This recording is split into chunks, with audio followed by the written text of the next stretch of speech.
See, that's how it does. And that's how you brought back to consciousness. That's why it's necessary to tell the children of Yahweh who they are.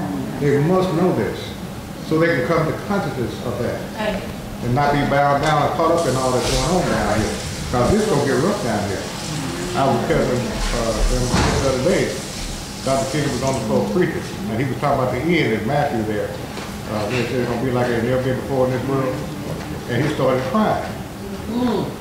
Because he saw, it breaks me every time I say that, but he saw the struggles and everything that was going to be going on with us in the end of this thing when this world is torn upside down, which is why he got Trump in the first place.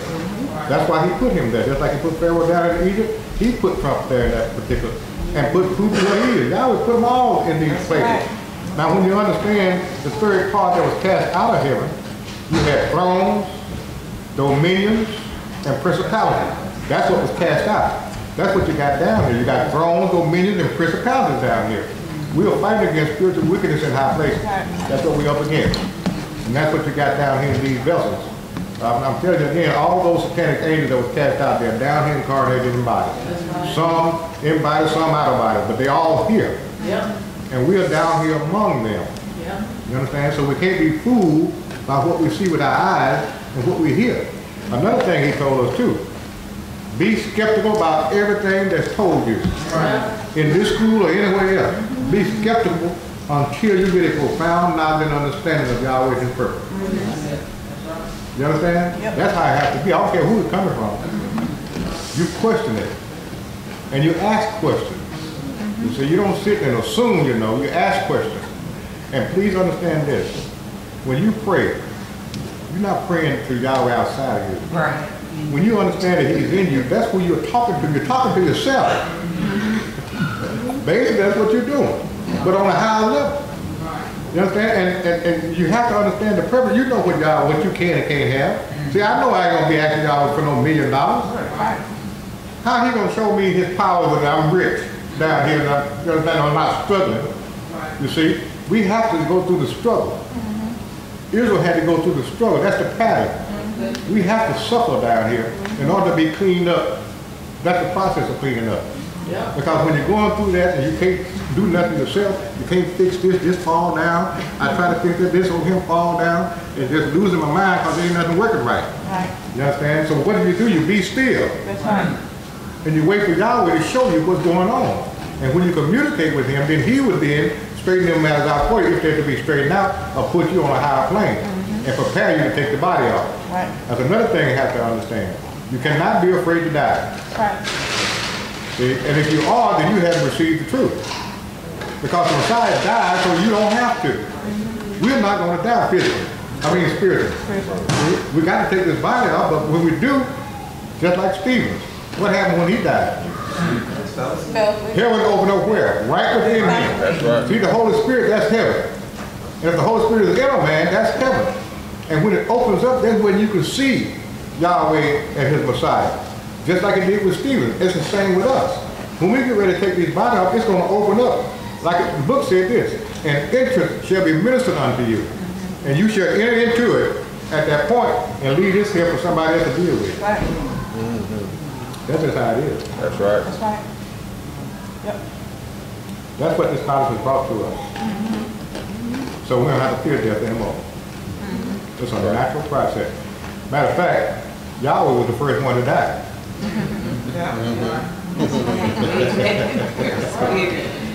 See? When Yahweh took on shape and form, that was a death. And He did it so that we could live. See, we could not exist if He didn't die and become us.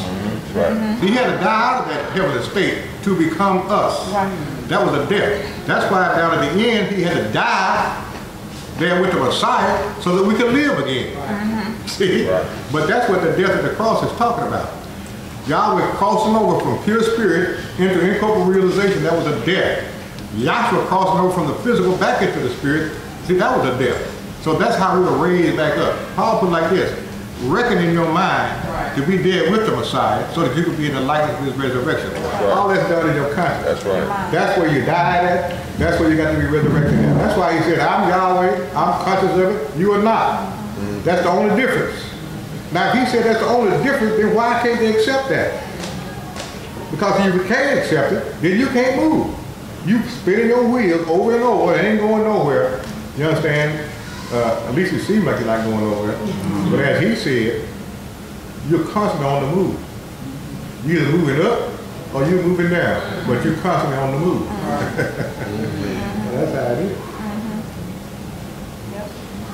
It's a beautiful thing when you understand it. When God will give you that revelation, make you understand these things. Everything began to fall in place, just like that tabernacle.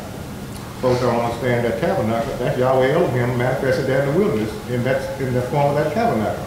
And when you look in that tabernacle, you see where those angels was embroidered at. They showed you that those angels are still in him. They exist in him. Yahweh Elohim is not hollowed out. The physical creation is sitting out in him in the abdominal region. See, the incorporeal is in the chest region. The most holy is where Yahweh is dwelling at in there. And you see the operation of the Holy Spirit in there, up and down in him. Just like the high priest was operating in that tabernacle. That's how the Holy Spirit operated in Elohim. It's something else, man. And that's where we are. Now we have to be translated from the physical into the spiritual. That's not like this is a conscious thing. You start believing and understanding that you are a human being. That's why he said that Paul put it like this. Once you put the Messiah on, you're neither male nor female. You're not a Jew and you're not a Gentile. You're not in bondage and you're not free. You're the same as he is. You right back where you started. It's a round trip. It's been a beautiful trip too, man. It's been beautiful. And it's horrifying too. Because when you don't know, it's horrifying. So you think you're going to die, you're running from stuff that you ain't got the minutes running from. Make me think of when I was a kid, I used to run from things and scared the hell out of me. If I had known then what I know now, see, it would have been okay. But it was necessary for that to happen. I couldn't know. See, because if I knew, then I couldn't be called. You understand?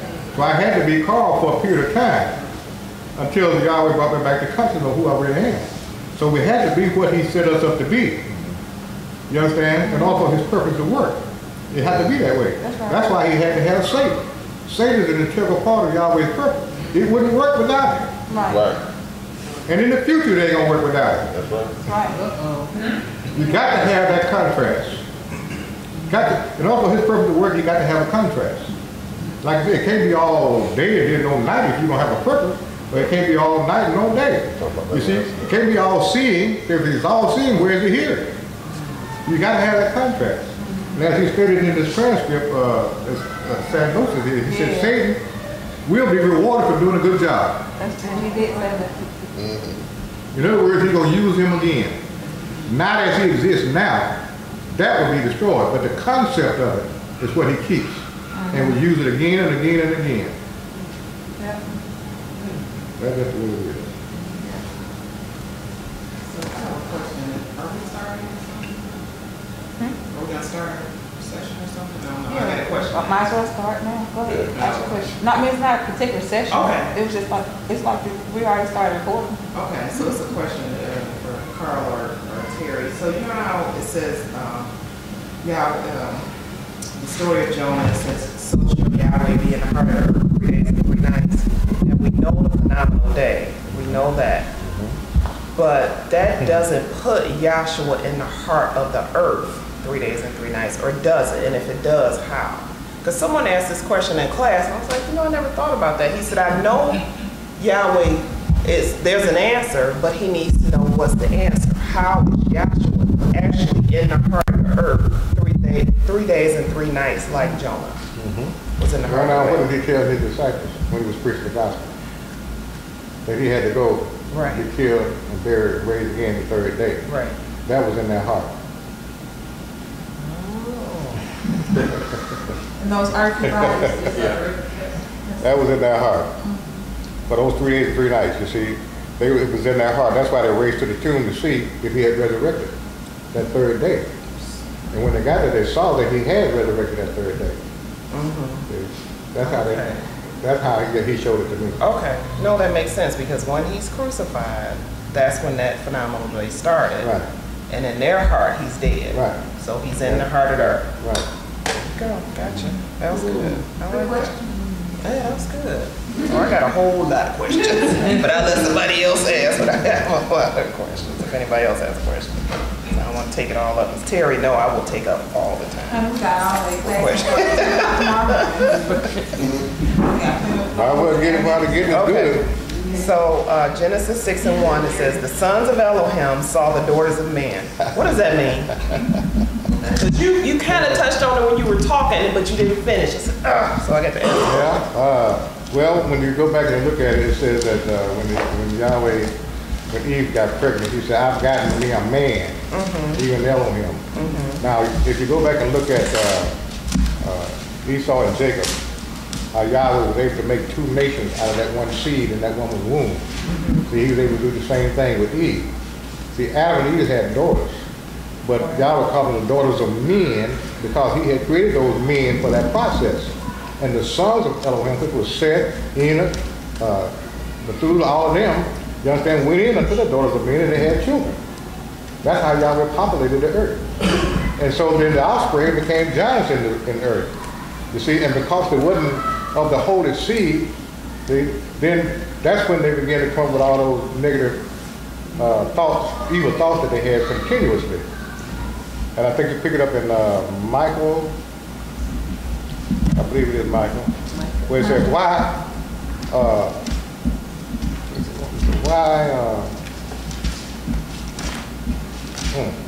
holy seed or something like that. Because Yahweh told Israel not to mix with those Gentiles, so they could keep everything. They couldn't even mix among themselves. In other words, this tribe became married to another tribe. They had to keep it within that tribe so that he could have a holy seed. See, so when you go and mix with it, then that seed is not holy anymore. So that's what he had back there with them. So he had to give them those men, which was Cain, and which one that went out and built the house there, went to the land of Nod. Nimrod. I can't remember all of that. Enoch was his son. And had children. See, when he left, his wife was with him. They don't say that. Cain, yeah. Yeah, but when he left, his wife was with him, and they had children. So that's how Yahweh separated it back then in childbirth, when he separated the men from his sons, you understand? And then when the sons went into the daughters of men, then they had offspring. Well, that's a good question, because I've heard a lot of people say that those were satanic spirits that went unto the women, which doesn't make any sense at all because they're not physical. Right. Another thing that I understand is Yahweh can be whatever he willed to be. That's what it was. That was him. When he did not say the sons of Adam and Eve, did he? No. That was him in the form of his son. That was him. He was Seth. And what does the name Seth mean? What does it mean, Seth? What does it That's mean, your name. To take the place of. Yeah. Oh, take the place of And who was Adam. it taking the place of? Or Abel. Abel. See? Which was a righteous son. See, that's the mystery of righteousness and the mystery of iniquity. They got to go down side by side. You see, this is Yahweh operating both, expressing himself or his purpose down through the ages and dispensations. That's what's going on. And that's why he got it in your body. Veins and arteries side by side. Some would even take that to say, well, if you got veins and arteries in the same body, that means you can have the Holy Spirit and Satanic Spirit in the same body. No. And that's not how you correlate that. No. What that is manifest because this is a earthly body. And on that earthly plane, Yahweh is operating both mysteries. So you got to have it manifest in your body with the veins and arteries to show that mystery. But now Satan and the Holy Spirit cannot dwell in the same body together. They ain't gonna get along. Somebody got to go. They fought in heaven and he cast them out. Because you know they ain't gonna get along with him now. Okay. And another thing too. Hold it. You know, you talk real fast. And we're from the north. But anyway, I need you to go back and explain that question. The daughters of men. Yeah, the sons of Elohim. What does that mean? That means Go a little slow. let's go back to what? It's in Genesis 6 chapter. And you sound like you're mumbling. Speak clearly. I'm like, what did he say? Well, but I'm chasing the thoughts as they come in. So I'm trying to keep up with them. Okay. Tell them thoughts to slow down, because you got slow people here. I'm trying to understand, because that was a question that I had too. What does that mean? The daughters of men and the sons of Elohim. Let me read If you read it. it, So that's Genesis 6 and 1. Yeah. And it came to pass when men began to multiply on the face of the earth, and daughters were born unto them, that the sons of Elohim saw the daughters of men, that they were fair, and they took them wives of all which they chose. Now hold it right there. So Yahweh is making a division with Adam and Eve when they were having children. That's why he made the division between men and his sons. Cain was a man. Eve said, I've got me a man, even Elohim said. Okay. And so, and Adam and Eve had daughters, many of them. And so you got to understand that periods of time have passed for them to grow up, to become men and women. And their children. And their children had children. Cain had children. Right. Yeah. And then the sons of Elohim, what you enumerated in that Genesis, he calls them out, who his sons were, as opposed to the negative. Because you had a negative Enoch and you had a positive Enoch. Yes. You see what I'm talking about? So now the negative Enoch, that's the man. He had daughters. And the sons of Elohim saw the daughters of men that they were fair, and they went in and had children. And the same became giants in the world. Yeah, that was And the thoughts was only evil contingently because they were mixed. It wasn't a pure seed. They was mixed. That's why Yahweh told Israel not go mix with them Gentiles, which some did.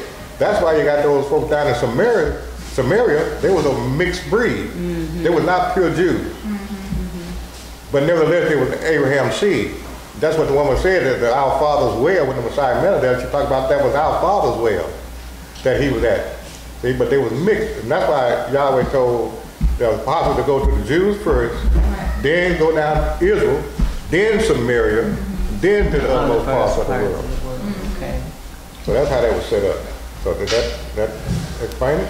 All right, scooch back a little bit. We might have to do it again. Yeah. The daughters of men, were those the daughters of like Cain Adam and Eve and Adam? had children. See, that's where it came from. And I'm trying to tell you that Yahweh separated in the womb of the woman to give her men and daughters. See, the daughters come from Adam and Eve. Right. So then when they had men, you understand it, and married the daughters, which were their sisters, they had offsprings. They had other daughters. And so the sons of Elohim saw the daughters of men that they was fair and went in unto them. Hold up. Now I think that's where. So the sons of Elohim, are those the righteous? Right. And the daughters of men are those Of the unrighteous. okay, so the sons of Elohim, which were the righteous, let's say Enoch or Seth, we'll use Seth. He ain't got no kids. Should be having some kids that the mama's mad at you about that. So if Seth would be like the son of Elohim. Right.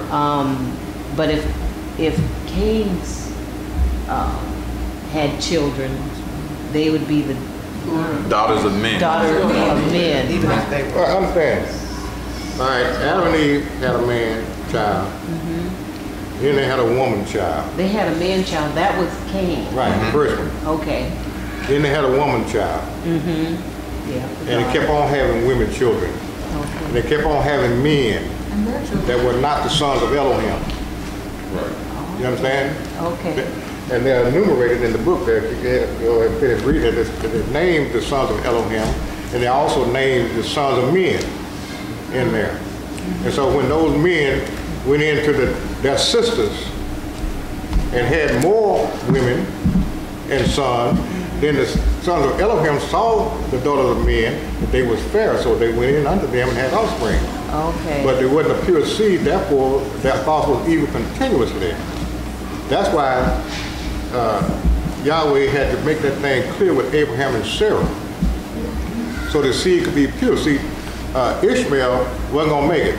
Yeah. Hagar was a Gentile. Yeah. So when he went into Hagar, that was a pure seed. Right. Sarah was his bride. That was his sister. Yeah. You see? So he went into her in order to bring forth the true seed, which was Isaac, which represented Yahshua the Messiah. Right. So he come through the lineage of that. And I went back to show you that when Esau and Jacob was in the mother's womb, Yahweh made that division in the womb. There were 2 nations in there. So he was able to do the same thing with Adam and Eve, with those children of men, you understand, and the sons of Elohim. He divided it in the womb. So that's where the division was made. In your King James version, where they put the little inscriptions over the scriptures, Genesis 4:16, above it says the first civilization. And then it lists Cain and Nod and Enoch and Methuselah and Lamech and Zillah and Ada and Jabal. All of those are the sons of men. And then from the 25th verse all the way to the end of the chapter, well, even past that, the inscription over the 25th verse says, the birth of Seth, the spiritual seed renewed. So then it's going to list all of the righteous sons of Elohim. So those sons of Elohim went to the daughters of men, which were the unrighteous. And then that's how you get the mixed breed. It ain't black and white. It's bad and good. It's, yeah. Okay. I think that finally makes a little sense after all these years. You gotta sometimes you got that special class. Yeah. Go slow. Yeah. Repeat. Right, Terry? Repeat. Was Terry here? I was asking Terry, right? He was like, yeah. That's what. He be going too fast too. I'm like, he's like, I've been accused of that quite often. you have. Even when I'm on the floor, but this is Daddy, you're going too fast. Maybe I'm trying to keep up with the thoughts as they come. That's be the mere million. What are you talking about?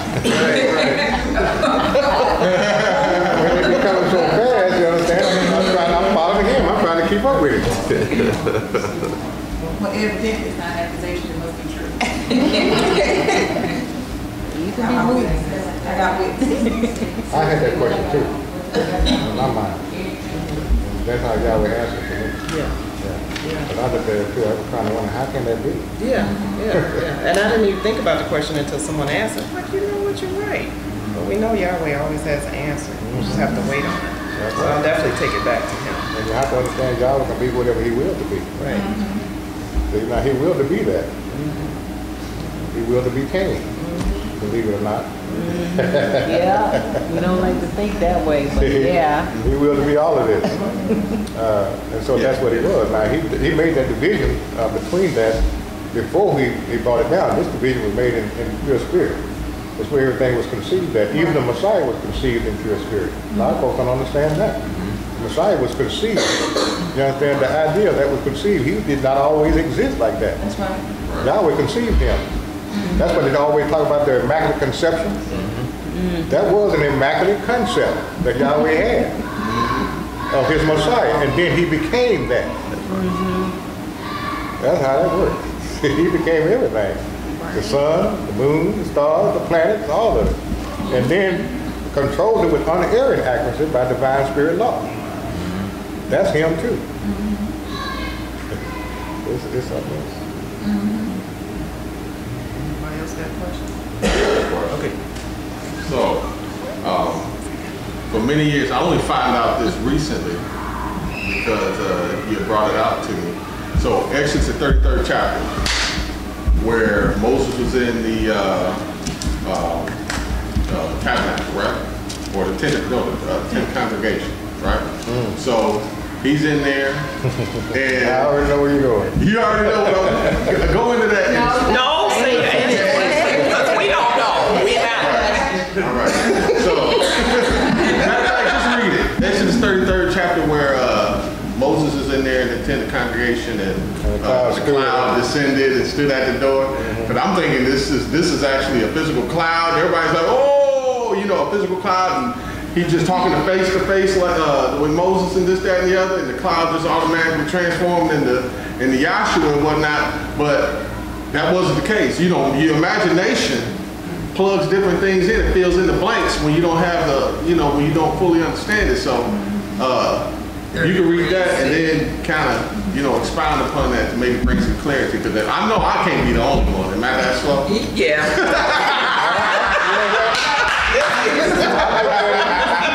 I look at it just like you did for a long time. That's how I was looking at it. Right. But Yahweh showed me that's not what I was talking about. It's like a cloud can come down and stand over this house. Right. And just pour down rain. You understand? But it wasn't talking about him coming down in a physical form like that. See, Joshua never left the tent. See?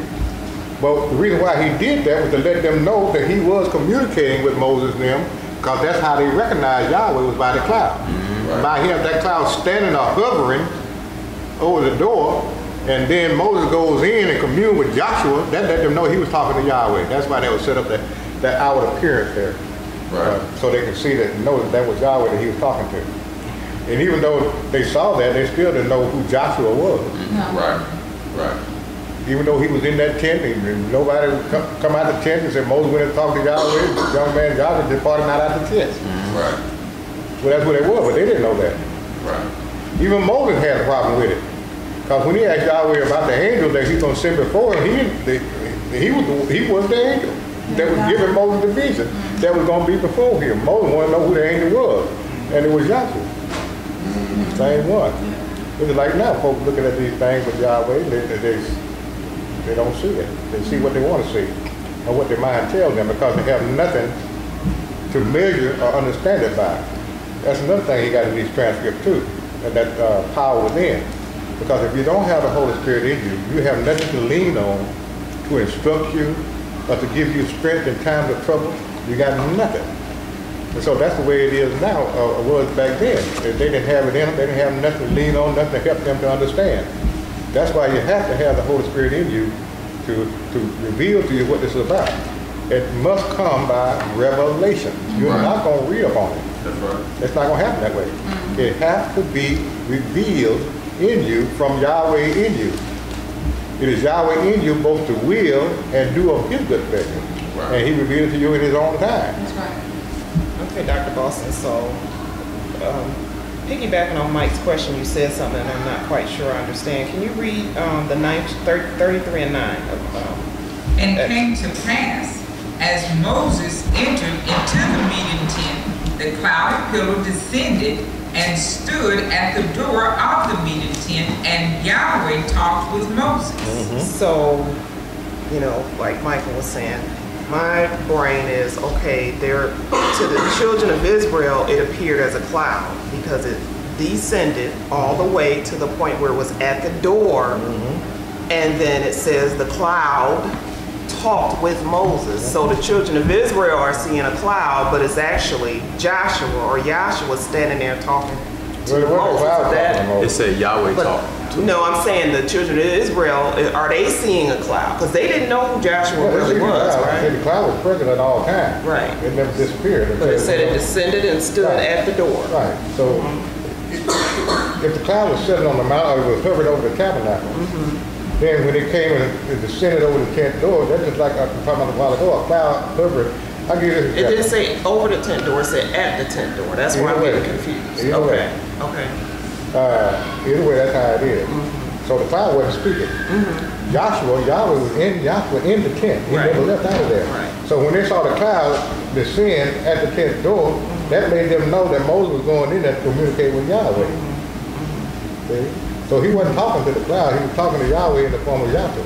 But all they saw was the cloud. Right. And so that made them know that Moses was communicating with Yahweh. Because when he went up in the cloud on the mountain and came down with the tabernacle, they knew that he had been communicating with Yahweh in the cloud. Almost like a do not disturb sign. Right. Make me think about this a long time ago. See, Yahweh is something else. Now, this was my experience years ago that he brought back to me to make me understand that. Mine and I, we were driving, had been fishing, and we were coming back across this bridge. And that cloud stood over that bridge. I mean, it was raining so hard you couldn't see. That was the only place it was raining. That's where that cloud was. But it wasn't raining. And so she eased through there, and I was so scared she was going to run off into that a creek there, you see. But that's where the cloud just stood right there. And just rain, rain, rain in that one spot. And Yahweh made me understand that verse by that.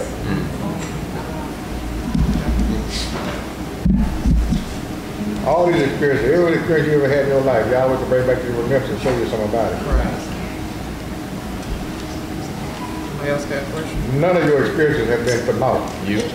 So the It thing about has meaning. the thing about the cloud, y'all had already spoke down the law from the mountain already, right? Y'all had already spoke the law down from the mountain in the cloud. And they said, oh, please don't let Yahweh talk to us this way. Right. And so they were already that's what they had to be familiar with Yahweh was the cloud. That's all they had. And so when they saw it, they were afraid of it anyway. So like you said, if you're not disturbed, now pretty much like, oh, okay, we ain't gonna go nowhere near that tent. Let them do their thing. Let's pray that you don't get killed. Yeah. But okay, we gonna back up off this real quick. But I guess what Yahweh was doing with the whole situation, why he had Moses actually write it that way, is to show, for one, to me, because you have a tent. Tent is like the body. Yahweh's presence is always there. But then, of course, the Holy Spirit is what was communicating with you. Because if you go to Hebrews 1st chapter, there's sundry times and there's man spoke to our fathers by the prophets, but in this last day, spoke to us by his son. But then he also said with Moses, I speak face to face, mouth to mouth, or whatever, which is showing you. And it said that Moses was the child, right? So Dr. King said Moses formed the Holy Spirit. And so it has to be a physical manifestation of that, even though Yahweh is present. He's present, like he's operating with everybody. But the Holy Spirit has to be there to actually feed you what it is that you have to know. So Moses was the only one that was able to, get that. So I feel like that's the reason why Yahweh had written that way through Moses, to show that principle too. I was showing this about the Adam, about him speaking in Adam and then separate himself from that man. And that's when Adam fell, that's when he found out he had a physical body.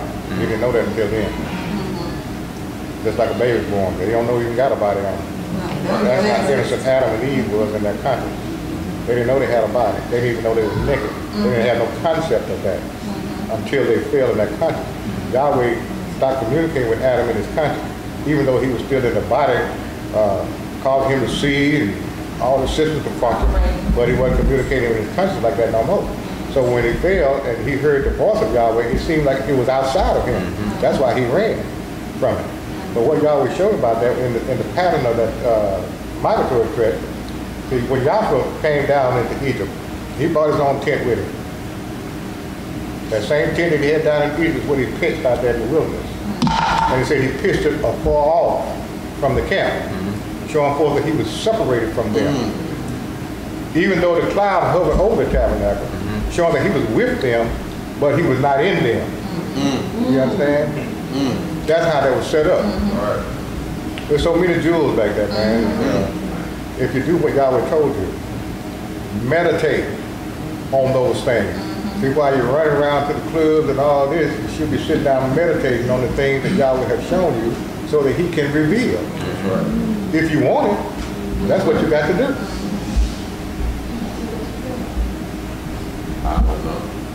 I know I don't.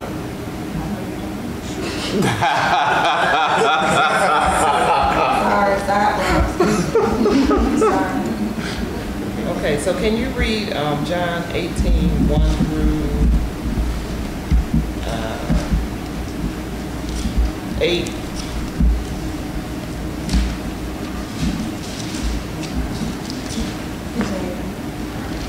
John 18, 1 through 8.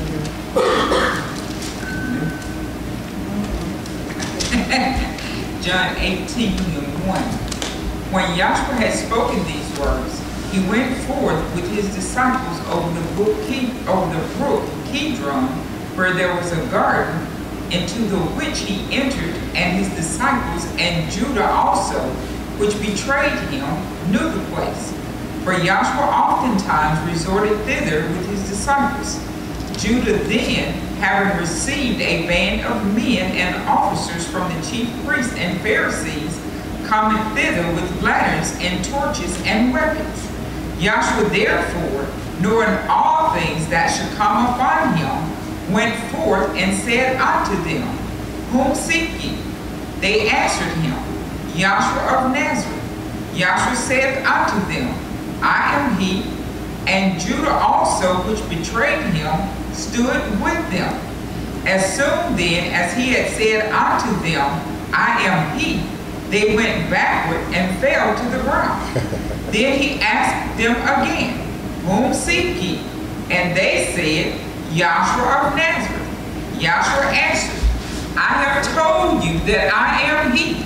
If therefore ye seek me, let these go their way, that the saying might be fulfilled which he spake. Of them which thou gavest me have I lost none. Yeah, I'm glad you read that one. Ooh, that's so pretty right there. So beautiful with the 17th chapter now. So my question, why did they fall backwards? Because they were shocked that he would admit who he was. Right. I mean, you're looking for me to kill me, and then you come to me and ask me, am I he? And I say, yeah, it shocked them. It stated all the stuff they had with them. They had the torches and ladders, all of that. So they were expecting him to be scared and say, I don't know. Yeah. And he said it boldly. Right. So the quiet was Right. Yeah. It's me. Why did they ask him twice? Because they couldn't believe it the first well, time. actually, if you want to get a little deeper, then Yahweh knocked him down. But that's the only way it can happen. Yeah. This is Now we gotta knock all of us Yahweh had to knock him down because of the shock of him telling them who he was. That kind of blew him away. And with that also kind of go within the mouth of two or more witnesses. Doesn't matter to be established or advertised. Well, I got to remember that was that 12 and 8, 18 and 8. Yeah, 18 and 8. Yeah, I got to keep that one in my head to go with John 17, because he told them boys in there, he said, all the Yahweh had given me. Now, when did he give them to him? Foundation of the world. It wasn't on earth that he gave them to him. It was back into his spirit when he set it up. But he gave the sons to him to keep. And he said, I've lost none. Good shepherd. See? That's why we are here. We are the children of Yahweh. That is a blessing beyond measure. You can't measure that. That's right. To come back to that reality. And then to find out that that's who you are. And then the first time he told me and said that, and I looked at it, I said, nah, I don't see how I can be Yahweh. Because of all the stuff I was into. You understand? All the things I was doing, I can't do that. But then as it went on, he showed me, yes you are. That's who you are in spite of that. Because I'm controlled. I got you doing what you're doing so I can teach you. You understand? So I can teach you my ways and bring you to the reality of what's going on. That's why I got you doing what you're doing. So you ain't doing this on your own. You don't know the purpose, so you don't know what to do or how to do. So Yahweh got to direct you in your life to do what you do. That's why he said that in Philippians 2:13, it is Yahweh in you, both to will and to do of his good pleasure. That's the way that is. No man is doing anything on their own, whether it's good, bad, or indifferent. Yahweh is controlling all of that. That's why you can't be mad about. Well, you get something out like that devil, man. When you find out what that devil is all about, it's going to blow you away. I was going to do it last class, but Yahweh told me, nope, not ready yet. Because that's a doozy, that way. We just made it up. We just made it up.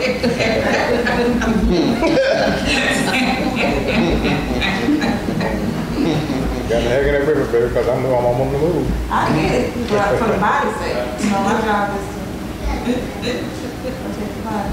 I have to move when the cloud moves. When he move, I move. When he set, I set. If you ask me something I don't know, I'm going to tell you I don't know. You move, I move.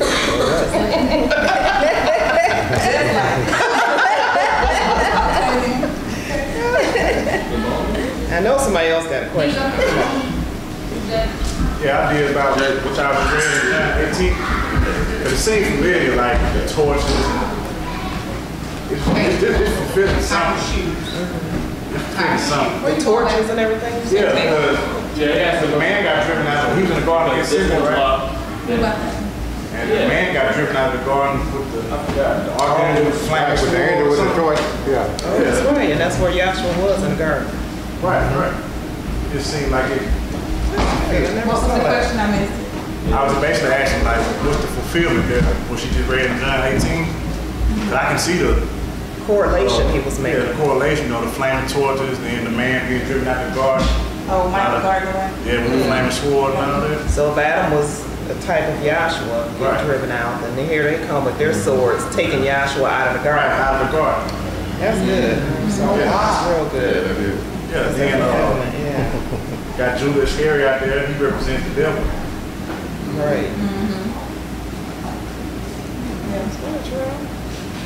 My whole thing right now is why I'm putting this out on video, because I'm gonna have that transcript read in class tomorrow. I'm hoping that it will cause the dean to begin to tell Yahweh's children in these classes who they are and where they come from. It's important for them to know that. Otherwise, they're just spinning their wheels, you see, and they get. And when they get off, and there ain't nothing wrong with that, but when you preach the death, burial, and resurrection of Yahshua over and over here in class like that, then they get, I'm not going to sound bad, but they get bored with that. Wrong place. Because they don't see the essence of what that's about. See? They don't understand that death is talking about Yahweh Elohim coming down and manifesting in the physical, being buried in the flesh, and then resurrected through Yahshua Messiah and on back in. They don't know that's what they're talking about. But that's what that's talking about, you see. Repeat that. The death, burial, and resurrection of Yahshua Messiah, according to the scripture that we preach, is talking about Yahweh coming down and dying. See, that was the lamb slain from the foundation of the world. Then him being buried in the physical down here, and then resurrected on out of it through Yahshua Messiah. That's spirit, flesh, spirit. Come down, buried in the flesh, and then resurrect up out of it. And so that's what we have to do. Yahweh put us down here in this physical state and condition. And so he got to resurrect us up out of here. But we got to first be resurrected in our conscience. That's what Paul said in the 9th chapter of Hebrews, when he was offering up those sacrifices. He said it did not make them perfect as pertaining to their conscience. In other words, it didn't give them no knowledge and no understanding of the reality of Yahweh. So that's where we had to be resurrected, that is in the conscience. That's why he told us, I'm conscious and you are not. That's how it is. You are Yahweh, you are intelligence. Because if you wasn't that, you couldn't think, you couldn't reason, you couldn't do none of those things if that's not what you are. See, you are wisdom, you are knowledge, you are understanding. That's what you are. You're not that flesh and blood. See, you are the spirit of Yahweh. That's the reality. And when you look at it how it came down, when you talk about pure spirit, on down into the incorporeal of spirit, soul, and body. The soul is an extension of the spirit. That's what it is. It's an extension. And it's in a natural state. In part, all that spirit of you did not come down and take on a natural state and condition of mind. Right. So you're still connected to him. That's how he's able to guide and feed you through your conscience, you understand? Now the physical body is an extension of the soul. When you look at the process of childbirth, when you have that conglomeration of chromatogenic fluids, you can't see nothing in there. But that's where the body came from. You understand? It's an extension. It covers the body of the soul and the spirit, just like that tabernacle covers the holy place and the most holy place. You see, that's what they're talking about. So it's a whole lot of things for Yahweh to use to teach it. That's why I tell my folks here, read, study, get the information in you so that the Holy Spirit will have something to use to show you what this is all about. Just like he did with Peter. See, Peter, they tried to say Peter had a carnal mind because he tried to baptize those Gentiles. You see? But the doctor explained, he said, no, Peter didn't have no carnal mind. He said, Joshua did that on purpose. He made Peter do that so that he could teach Peter what the truth was about the matter. Even though he had the Holy Spirit, he didn't know what the entire purpose of plan of Yahweh was. He didn't reveal that to them. And Paul said that was a mystery to them, that the Gentile was to be grafted in by faith. That was a mystery to the Jews. They didn't know nothing about that. I got into a big debate with somebody online about, with actually several people online on powdereverything.org, maybe several years ago, about that very same situation. They proclaimed that Peter had sinned. Peter had, and then Paul had to, they said they used, it was a sin that was not unto death, and Paul had to restore him. And I went upside down through the scriptures on him. And they still held on to the fact that he was sinning and he had to be restored spiritually and whatnot. I mean, and these are from people who have been in class for years, who at the time I considered prominent. And I was just, that's when I kind of just took a step back. I'm like, wow, this is really getting out of hand with it. You know, even people who have been in teaching, you know, for some years. What did the Messiah tell them before he died? What did the Messiah say to his disciples before he died? I will bring back all things. That's right. Give you the Holy Spirit, which shall teach you all things, bring back to your remembrance whatsoever I have said unto you. Now he said, John truly baptized with water, but you shall be baptized with the Holy Spirit and fire not many days hence.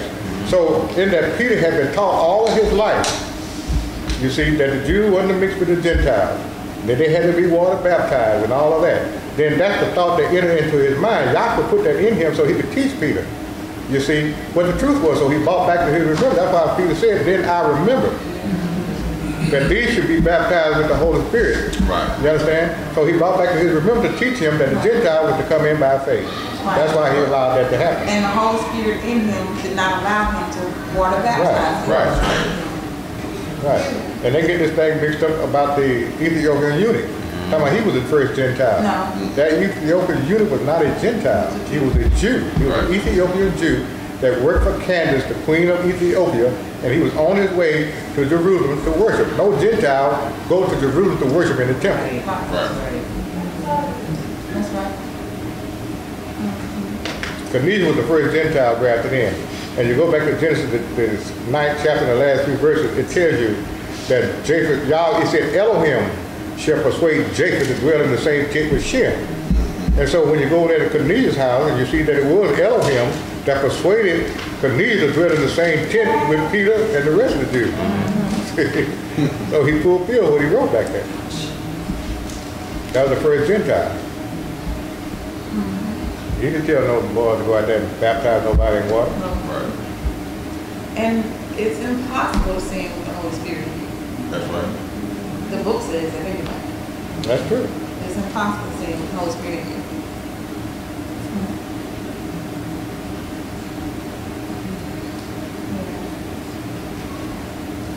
But my main thing right now is, like I said, keeping the story straight and putting it all out there the way he said it. It's hard for me to understand. Well, I understand it now, but, well, I'll put it that way. It's hard for me to understand why these folks weren't being told who they were, because that's the key. When you find that out, you begin to elevate in your conscience. Believe me, you will. All the folks that our class here, they've been told this from day one and been preached over and over and over. I think Shirley gave a testimony not too long ago. Her and David found one tape of the Southern Convention, and she really listened at it. And she said, the same thing that was being preached now was preached back then, but I didn't understand it then like I understand it now. But it don't make no difference whether you understand it or not. It still has to be preached. You understand? I can't look at you and say, well, you ain't going to understand this. No. You see, well, I got to tell you the truth. And the truth will set you free. If it's the truth, preach it. Don't hold it back. Preach it, because it's necessary for them to grow. How you going to grow up into him if you don't know that that's you? Grow up into him. Grow up. Not physically, but consciously. Grow up into recognizing that you are him. That's the whole 17th chapter of John was about. Father, make them one as you and I are one. And when you go in the Elohim book, where they showing the correlation between the attributes of Yahweh and these 9 systems of the physical body, it was so beautiful the way that was written in there. How the love of Yahweh, the beauty of Yahweh was to give his son of his spirit so they can be one with him. That's that double portion. They don't know nothing about that either. How you gonna double portion in the spirit? Go back and look at the book of Scripture. When Elijah and Elisha at Jordan River. Say what you want. You understand? Double portion. Elisha got a double portion of the spirit when Elijah was sent up into heaven. Now when you come to John the Baptist, that was Elijah, the spirit of Elijah in John. And so when the Messiah, after he baptized the Messiah, then the Messiah got to get a double portion of that spirit before he go to the cross. That's why John, after he baptized the Messiah, didn't know who he was no more. That knowledge has left him. He said, go ask him if he's the one, or should we look for another? That was before his head was cut off. But now in the transfiguration, John was present with the Messiah with his head on. And Moses, whose grave could not be found, he was right there with the Messiah. See, Satan want to know where they buried him at. The two witnesses. And Michael said, Yahweh rebuked thee. But where he was buried at was in the Messiah. The two witnesses. That's where all the sons are. And the two witnesses in the law and in the prophets, in the law you had, it looked like Moses was passing the torch to Joshua before he took them over right at Jordan River. That was him getting a double portion. That's in the law, right? In the prophets you had Elijah giving it to Elisha at Jordan River, right? And so the same thing, Messiah had to fulfill it at Jordan River when Yahweh told him who the Messiah was. And he said, behold, the Lamb of Yahweh, which that was in the word. At Jordan River, then he had to have the double portion from John the Baptist or from Elijah to follow on him. And so that's when he took it back from him, the knowledge from him. So that's why he was like, well, ask him if he wanted to look for another. We just recognized who he was, but it all had to happen at the Jordan River because that's the veil. That's the crossover point from the holy place to the holy place. That's the movement, you know what I mean? But then as far as like the we have to know who we are, you have to be given a focal point, first of all. You have to have something to look forward to. And in Hebrews where it said if they had been mindful of that country, they could have returned. And so that's why we have to be mindful of who we are. Because that's what we're going back to. You know what I'm saying? And so that's the reason why Yahweh has harped on so many years of telling us that we are Yahweh. We're just not conscious of it yet. I like the yet part. That means I'm going to be conscious at some point. Okay, cool. Well, that's what I got to look forward to. So to help you find out Yahweh as it really is and actually exists. So all the things we go through as classes to help us find out that we are Yahweh. That's the whole purpose of going through everything, even the trials we go through, even in the class, even the battles we go through in class, and IDM, all those different things that we have to go through is to bring to the conscious. Because when Yahweh put us through certain stuff, I might work harder on that, but when Yahweh put us through certain trials and tribulations, that everything that we are used to fails us, mama, daddy, money, everything fails, and he makes you sit still. Ain't nothing you can do about it. And then out of nowhere, you get strength in the time of weakness. You can't get strength unless you're weak. How you gonna recognize strength if you're strong already? You have to make weak first, but then what that tells you is, I know that wasn't me. I know ain't no way in the world I could have did that. Because I've been in this situation before and I completely messed it up. And y'all wouldn't have made any sense till now because he used what I remember from the floor that was broken. That's what had come back to my mind. That's how you know who you are. Because it's his strength in you, which is you. But that's the process that we go through to kind of find out. Same thing Moses had to go through. He had to get rid of his excuses. He told him, look, this should be a token unto you. Not if, but when you bring them back to this mountain, you're going to know I sent you. Tell me, by the time they got to that mountain and Moses went up and came back down his face showing, there was no more Moses. But what had to happen before he got to that point though? He had excuses. Y'all were what? Pharaoh ain't gonna let him go. What you want me to do? Go back down to what I said. Okay, then he had to go back and forth, back and forth, back and forth, back and forth, back and forth, back and forth. And Yahweh had to continue to show him his power. And once he got to that point, by the time he got to the mountain, it was right to Moses. Right at that point where you said that, go down and tell them what I said. Because if you tell them what I said, then I'm going to perform according to what I said. Exactly. So if he told you that you are Yahweh, then he's going to make you see that that's what you are. Right. That's why you have to be told. The word has to go out because it can't return void. The word has to go out. And for me, Carla, so, I've heard that all my life. I didn't grow up in class, but I came to class when I was like 9. And I would hear that all the time, you know, you're Yahweh, you're Yahweh. But when you're inundated in the carnal, when I would hear that, I would hear from somebody on the floor that was eloquent in speaking, who knew the scriptures, who could do this. And I'm like, well, if I'm Yahweh, I should be able to do that. And the way Yahweh made me see was that that's not the case, it's those diversity of gifts. But we all have a soul. You know, we got two Felicias in the room, right? I'm Felicia, she's Felicia. But our attributes, our makeup is different. They're still the same 9 divine attributes that make up Yahweh.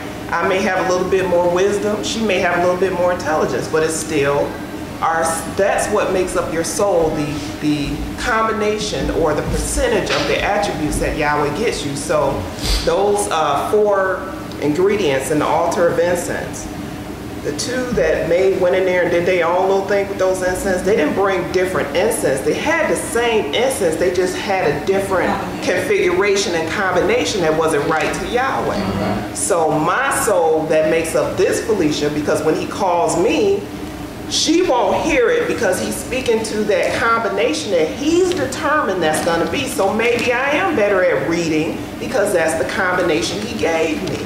Maybe you're better at speaking because that's the combination that he gave you. But you're still Yahweh. Your individual soul is you, but his spirit is in you. So that's what helped me, because I was still so carnal. I'm like, well, if I'm Yahweh, how come I'm not speaking like them? How come I can't remember the scriptures? How come I can't do this? He said, that's not the gift I gave you. Your gift, you like to read, I gave you the gift of reading. And he said, it's your soul I'm talking to. Those combinations, that percentage, so everybody's 100%, their soul's 100%. You may have 50% knowledge, 54% strength, and that's 104, so excuse my math. But you know what I mean, it's the combination of it. It's gonna equal, that's your soul. So Michael, your soul combination is different from my soul combination. Mine is strength, yours is cooking. That's good. But it's just no different. Yeah, that's no different. And that's what helped me understand. Oh, okay, I can be Yahweh and not be able to read like or speak like somebody, or remember scriptures like somebody. That don't mean I'm not Yahweh, but my brain was so stuck on that for so many years. I got stuck in saying, well, if I'm Yahweh, I should be able to do this. No, that's not the gift he gave. Everybody has their proportionate measure. Right, there you go to measure. Well, watch this. This is what you're talking about right here. I'm glad we're back on the same page. This is the 39th division of Job. Okay. 39th chapter. We'll start about the 13th verse. 39. You said Job 39:13? Right. I said Job. That the wings of an ostrich move proudly, but has she the pinion and plumage of the stork? That's deep right there. I don't understand that. Well, we're going to get on down there. Okay. So the wings of the ostrich move proudly, but has she the plume, the pinions, and the plumage of the stork, which leaveth her eggs in the earth, and let them be hatched out in the dust, and forgetteth that the foot may crush them, or that the wild beast may break them. She is hardened against her young ones, as though they are not hers. Her labor is in vain without fear. Now this is the kicker. Because Elohim deprived her of wisdom, neither has he imparted to her understanding. That's why she was ignorant. Right. So he gave it in portion. Create that. Don't mean she ain't Yahweh. Right. He just gave her something different. So we're not talking about the physical body, even though that's him too. But it's talking about the spirit of Yahweh in you. That's who you are. But your conscience won't let you accept that because of your form of ideas and belief. That's what has to be gotten rid of. That's that old man. Your old man is how you see yourself in your conscience and been that way all your life. That's that old man that has to be gotten rid of. Just like molecules. It takes a certain amount of molecules to make liquid. It takes a certain amount of molecules to make solid. It takes a certain amount of molecules. Same molecules. H2O, for example. Same molecules. That's same right. Yeah. Different Put them in a different combination. While we're at that, on that point, how about this? Sugar. Right. C12, H22, O11. Same, just different portion of it. Same carbon, same carbon. To make one molecule of sugar. Right. And you take all them molecules, millions of them, got to come together before that 1 grain of sugar can become visible. That's how it is with us. See, all this knowledge of Yahweh had to come together, and he had to power this thing down into the physical. It came by power and strength. His power and his strength is what caused this to come on down and materialize as we see it now. And that's what's keeping and holding this thing together. It's his power and his strength, his wisdom and his understanding. That's how this thing is held together and been holding for as long as it has been. And I want you to understand this too. We have not been on this earth. This earth has been here no 6,000 years yet. See, I don't care what they're talking about out there. We have not reached the year 6,000, and you won't reach it. Yahweh said he's going to cut it short in righteousness. Now, if you're trying to calculate time using Pope Gregory's calendar, which is what we use, if you go in the calendar, then you ain't going to be off. Because that calendar, first they had the Julian calendar, and it was so messed up, they threw it out, and they came up with Pope Gregory's calendar. That's how they came up with the 4-year error in the Messiah's birth. Because they couldn't calculate it, you see. They had to bag up and try to fix it. But this calendar is so messed up, it's about as bad as the Julian calendar was. That's why they have to keep adding days in February.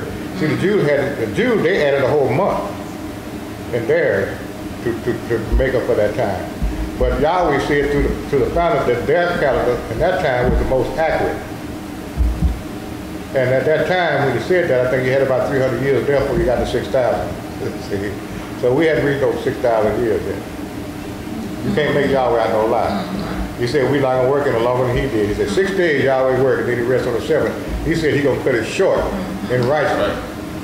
He said if it was possible, the very elect would be deceived. That's why he cut it short. You ain't going no 6,000 years. So those names of the days of the week, that come from like the Romans and stuff too? That's all pagan. Yeah, Moon Day, all of it. Saturn Day, Sunday, Thor's Day, and all that. And it's amazing to me once you, okay, so you guys, I don't know if you know, but I love the Matrix, right? Because I'm telling you, once you really start to watch that, you will see the principles beautifully. So there's a scene, if you haven't seen it, sorry, spoiler, in the first one, where Neo is sitting with Morpheus. Neo's right here and Morpheus, and he gives him a red or a blue pill. He says, now you take the red pill, I'll show you how deep the rabbit hole really goes. Meaning, I'm going to show you everything in this world is carnal, it's pagan, it's whatever. You take the blue pill, you go back to where you were, and you wake up believing whatever you want. This world, the people in the world have taken the blue pill. They don't care about the evidence that's presented. Because there was another scene where a guy, he's put back into the Matrix, which is the phony world. He's sitting at a fancy restaurant, fancy music, got the wine, and he says, now I know this steak is not real. I know my mind is telling me when I put it in my mouth that it's juicy. I know that. Then he sticks it in his mouth, he goes, but you know what? Ignorance is bliss. These people in the world don't want the truth. So they would, so me talking to you, if I keep saying, Nikki, this is black, you like, I don't care. I'm gonna say it's blue. I can't do nothing with you. It's only those that took the red pill or the blood of Yahshua who have the love of the truth and want to know, no matter what it looks like. Because remember, when he saw what the real world looked like, he was like, oh, are you kidding me? And that's what we come, when Yahweh shows us what this thing is really about, it's scary to a lot of folks. And they go, you know what, put me back. Put me back out there. I don't want to know no more. I don't want to hear no more. But Yahweh in you says, you know what, I want to know more. Like Dr. Welch was saying, he was like, you know what, it's something about this. I want to know it.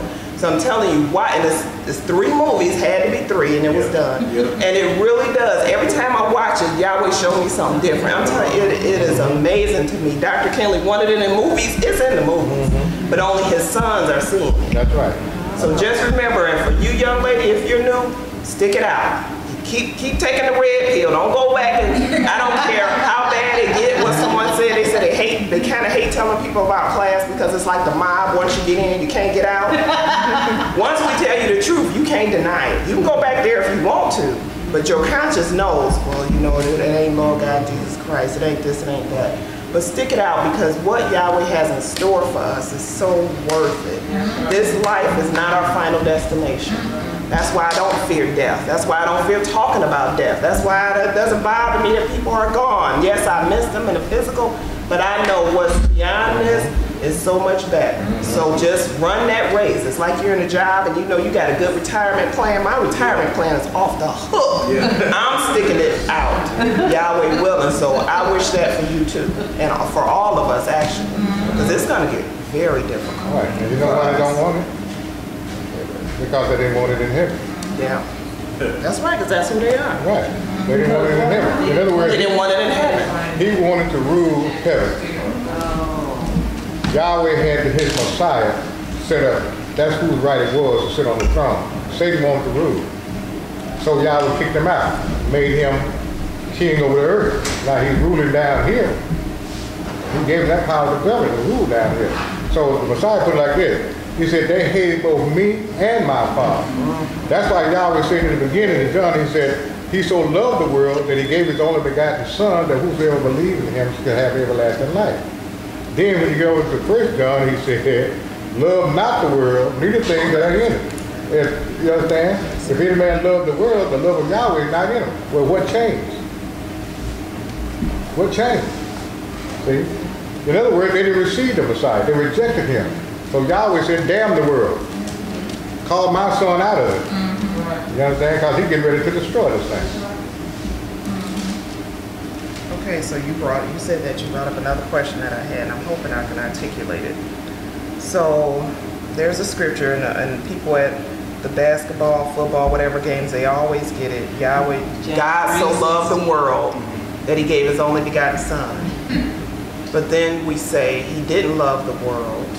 And then there's another scripture in Revelations where it says, Yahweh, woe unto the inhabitants of the earth, for Satan has come down among you. So we were talking in class, and I got it so confused. I'm like, okay, so is earth and world synonymous in this situation where if Satan deceiveth the whole world, but Yahweh so loved the world, but he didn't come to save the world? I'm confused by all of that earth and world. And can you kind of like... Well, when you go back and look at Peter, when he said the world that then was destroyed. But the earth was kept in store. You see, now what world was he talking about? He's talking about those men that was back there before the flood. In their mind, where they were. That was the world. You understand? That was then. So that world was destroyed. That's everything that had the breath of life in it was destroyed. But the earth was kept in store. And as it is now. You see, so when he said he so loved the world, and he did, that he gave his only begotten Son, that whosoever believed on him should have everlasting life. But they didn't believe. They rejected him. And so when they rejected the Messiah, they rejected Yahweh too. So back up. So is that where he says, I didn't come to save the world, because he knew everyone wasn't going to. Okay. Right. And he goes on in there, he said, now, he that believes on the Messiah, not on the Messiah, is condemned already. In other words, they were condemned from the foundation of the world. They're not going to accept it. Again, Yahweh is only saving his Son. That's it. That's all that's being saved is his Son. All them demons that were cast out of heaven, they're lost forever. And that's what you got down here. You have to keep that in mind. And nothing here on earth but the sons of Yahweh and those satanic angels that were cast out. That's all you got down here. And we are walking through the valleys of the shadow. That's what these are, of death. These are shadows of death, these bodies. The years I walk through the valleys of the shadow of death, I will fear no evil. Why? Because Yahweh is with me. His rod and his staff, they comfort me. He prepared a table before me in the presence of all of my enemies. That's what fast is about. That's the table that was prepared for us. You see, in the presence of all my enemies. And so we are able to eat from the table that Yahweh set before us down here on this earth. But the other thing I want to put out there is if you ever get a chance to watch this movie, you're talking about the movie there called The Cube. Yeah. Jennifer Lopez. The Cube. Is that Cube. The Cube. The Cube. It's where they built it's sort of like a Rubik's Cube. Yeah. And they locked these folks up in there, and they had to go through different rooms trying to get out. Yeah. But what they found out, that was pretty beautiful to me, that if they had just stayed where they were, the thing would have come back around and they could have just got out. But because they didn't stay where they were, they got to move through all them rooms, and they were both getting killed and trapped, and You understand? All kind of stuff was happening to them. But when it finally rolled back around to where they were, the Rubik's Cube is what it was. Finally got back to its original state, then they were able to walk out. All they had to do was just be still and wait. Wow. Wow. That was a good principle. Wow. Yeah. Two different things I want to bring out. First of all, with the Matrix, the part that I like the most about the Matrix is they were giving him knowledge. They were giving him knowledge because they were having all kind of simulations or whatever. Yes. They practiced it. That was the knowledge. Real But then fast. they were making him go into the real world, getting the experience, which is the wisdom, right? But it still wasn't meshing yet. Right. Until towards the end, he said he's finally starting to believe who he is. And then that's when everything just started looking different. That's when the understanding came. So he got wisdom, he got knowledge, then he got wisdom. And then when the understanding came, that's when he recognized who he was. I was like, And dang. that's when he got the power. That's when he got the power and destroyed all of those. Unstoppable. And how did he destroy him though? He got in that man, didn't he? And destroyed him from within. For this purpose, Pharaoh, have I raised thee up to show for my power where? In thee. Okay, and destroyed him from the inside out. Okay. Because the whole fight he was doing it from the outside first, it wasn't working that way. But when he understood who he was, he got in him and destroyed him. That's what y'all was covering now. That's what y'all been doing. In the man. That's what we've been doing. So my other thing is with the world and all that. It said in Ecclesiastes, y'all put the world in the man. Right. So the man couldn't find out what he had done from the beginning, right? Now, when Yahweh first created Adam, and the whole creation, he said he saw it and it was good. Yahweh loves good and he hates evil, right? John 3:16 says Yahweh so loved the past tense, the world, that he had given his only begotten son, that whosoever believed in him should not perish but have everlasting life. That was past tense. That's right. He loved it in Adam before the fall. But after the transgression came and men they start becoming evil continually, and they started rejecting him. The same ones that rejected him in heaven started doing the same thing on earth. That's when he said, love not the world. Neither the things that are in the world. Yahweh ain't saving the world. Why? Because that's where Satan is now. Satan is in the world of the man now. Right. So he don't love that. That's why he said, come out of her, my people. Come out of that state of consciousness now. But he so loved past tense the world at first. Because he loved what he made. And that's why the Messiah had to pick it. When Adam, he was 4 months old, he had to do what he had to do. That necessitated the Savior from the beginning. That's what the Messiah came for. Was to reconcile everything back to himself. But if you look at it, it said he so loved the world. And then after that, I'm not saving the world. No, I'm no longer in the world. But these are in the world. Right. I don't pray that you take them out the world, but that you keep them from the evil.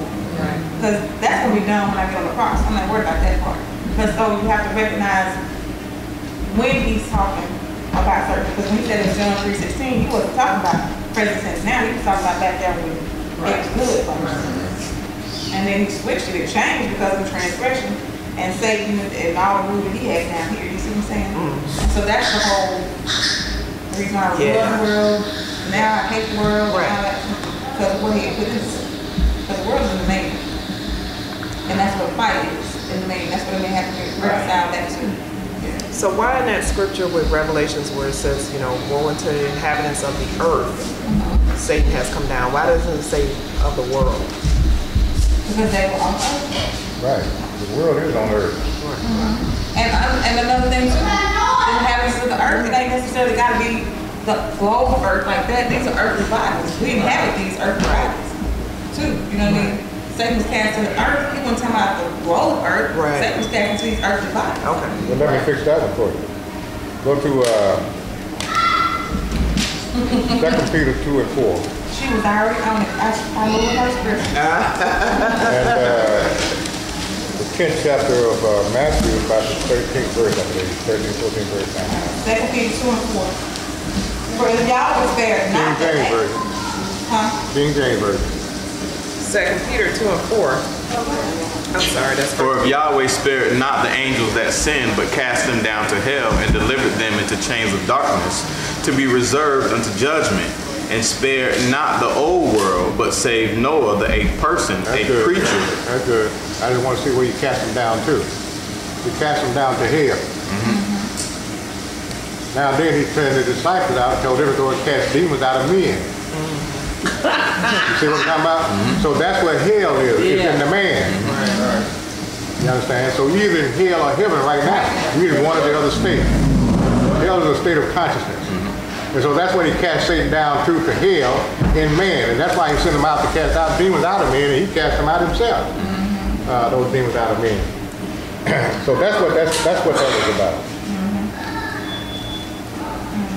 Now they're operating down here on earth, you see, but the state and condition of consciousness is totally different.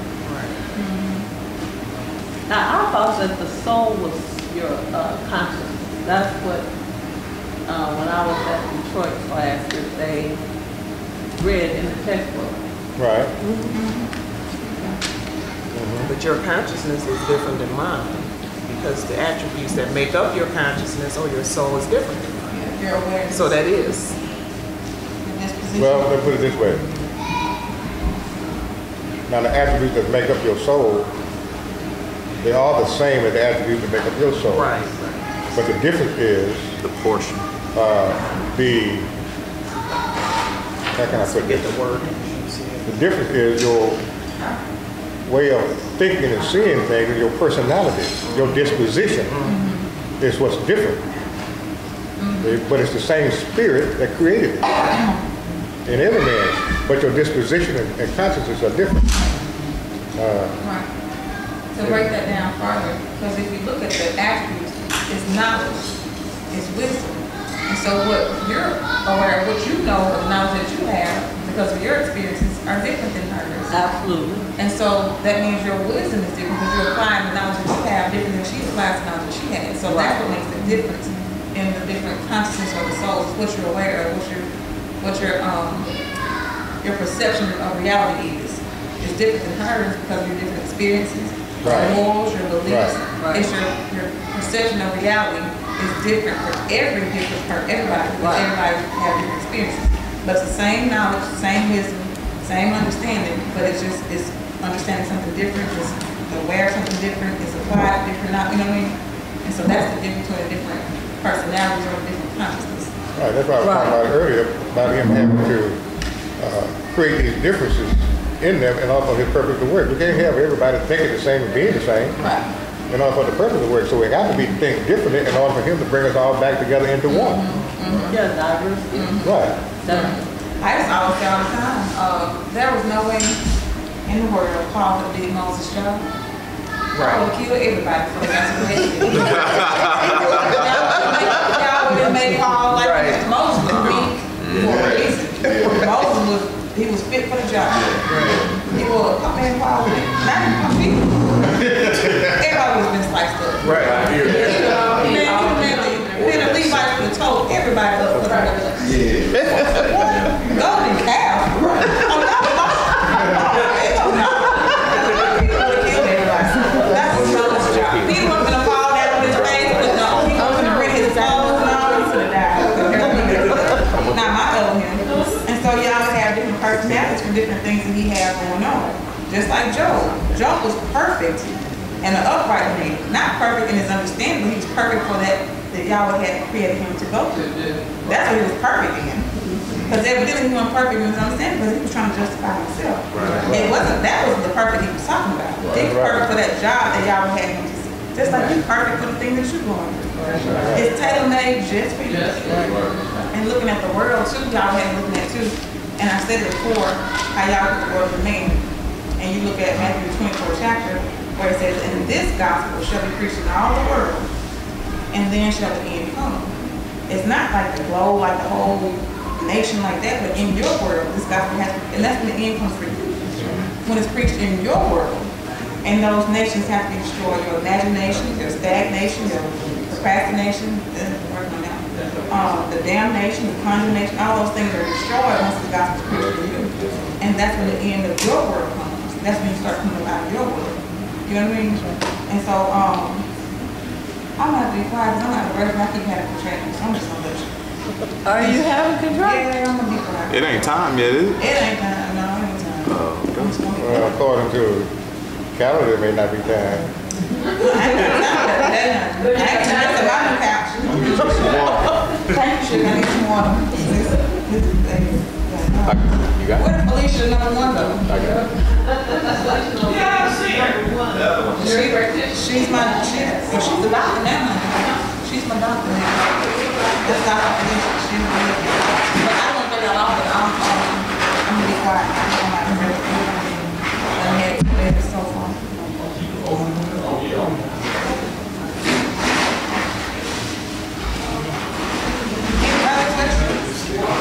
So when you say become aware that you are Yahweh, that's being that new creature. Right. That's that new creature. Okay, that resurrection. But now Yahshua was telling me that they were speaking in class, Detroit. And she was, the young lady, she was talking about the pattern of how they had to put the sacrifice on the altar.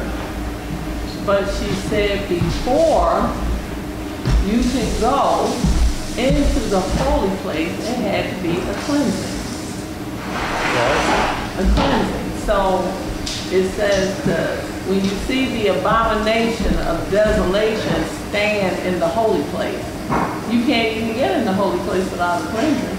That's right. The high priest, before he was allowed to enter into it, before he even began his work, had to wash himself. Mm-hmm. He had to clean up. Which was the same thing that what said a different way. She said, I'm like, wow, that was really something. Cleansed of what? That, the $1 million cleansed of what? Because there are people that think that they standing in the holy place and still full of sin. But you have to be cleansed first before you can even get there. Do they know what the holy place is? It couldn't be that because it ain't here no more. Right. See, the holy place is the truth. Yahweh Elohim. That's the holy place. That's what you stand in, the knowledge of the truth. You don't waver, like you said, you don't come down for nothing. He was on the house out, don't come down to get anything out. So if you stand in the truth, then you stand there. You don't waver, you don't leave, you don't come down. But I haven't put That's the holy place, that's the truth. And nothing unclean is entering into the truth. Now they can say they're in it, but now if they're not totally absorbed in it and manifested that they are there, or manifested the reality of Yahweh, then they're not in it. There was an old saying one of my clients told me. She said her mother said, every weekend her mom and dad used to fight. And so as time went on, her mother said, well, when you know better, you do better. That's true. Yeah, when you know better, you do better. You know better, you don't do better because you don't know better. That's right. And we're not going to be perfect anyway until all this natural is gone. We're entering into perfection. So there is a falling away. So there are things that you're going to do that's contrary to reality or the truth. But that's the cleaning up process. That's the purification. Purification, correct. That's what Yahweh told Israel. He said that he wasn't going to drive those nations out all at one time because they become vested. He was going to drive them out little by little. So that's the same thing. Once you receive the Holy Spirit, you get everything all at one time. You just know everything. He has to do it little by little because it has to be a falling away, like your old way of thinking. So when those thoughts come in, like for example, whenever you say, well, he was a light of the world, the carnal mind would normally think of light as a light that you turn on. But then that may come up first, but then the Holy Spirit in you translates that into understanding. Like he means understanding now. And then until it becomes an automatic thing, you say light, automatic, but it has to be a process though. That's the Holy Spirit in you teaching you those things. Getting rid of the old, same thing with Peter. That man took off when he saw those people coming. The Holy Spirit had to be like, look, what you running for? Answer that. And what you running for? And because it has to bring, that's what he was used to. It's not just that.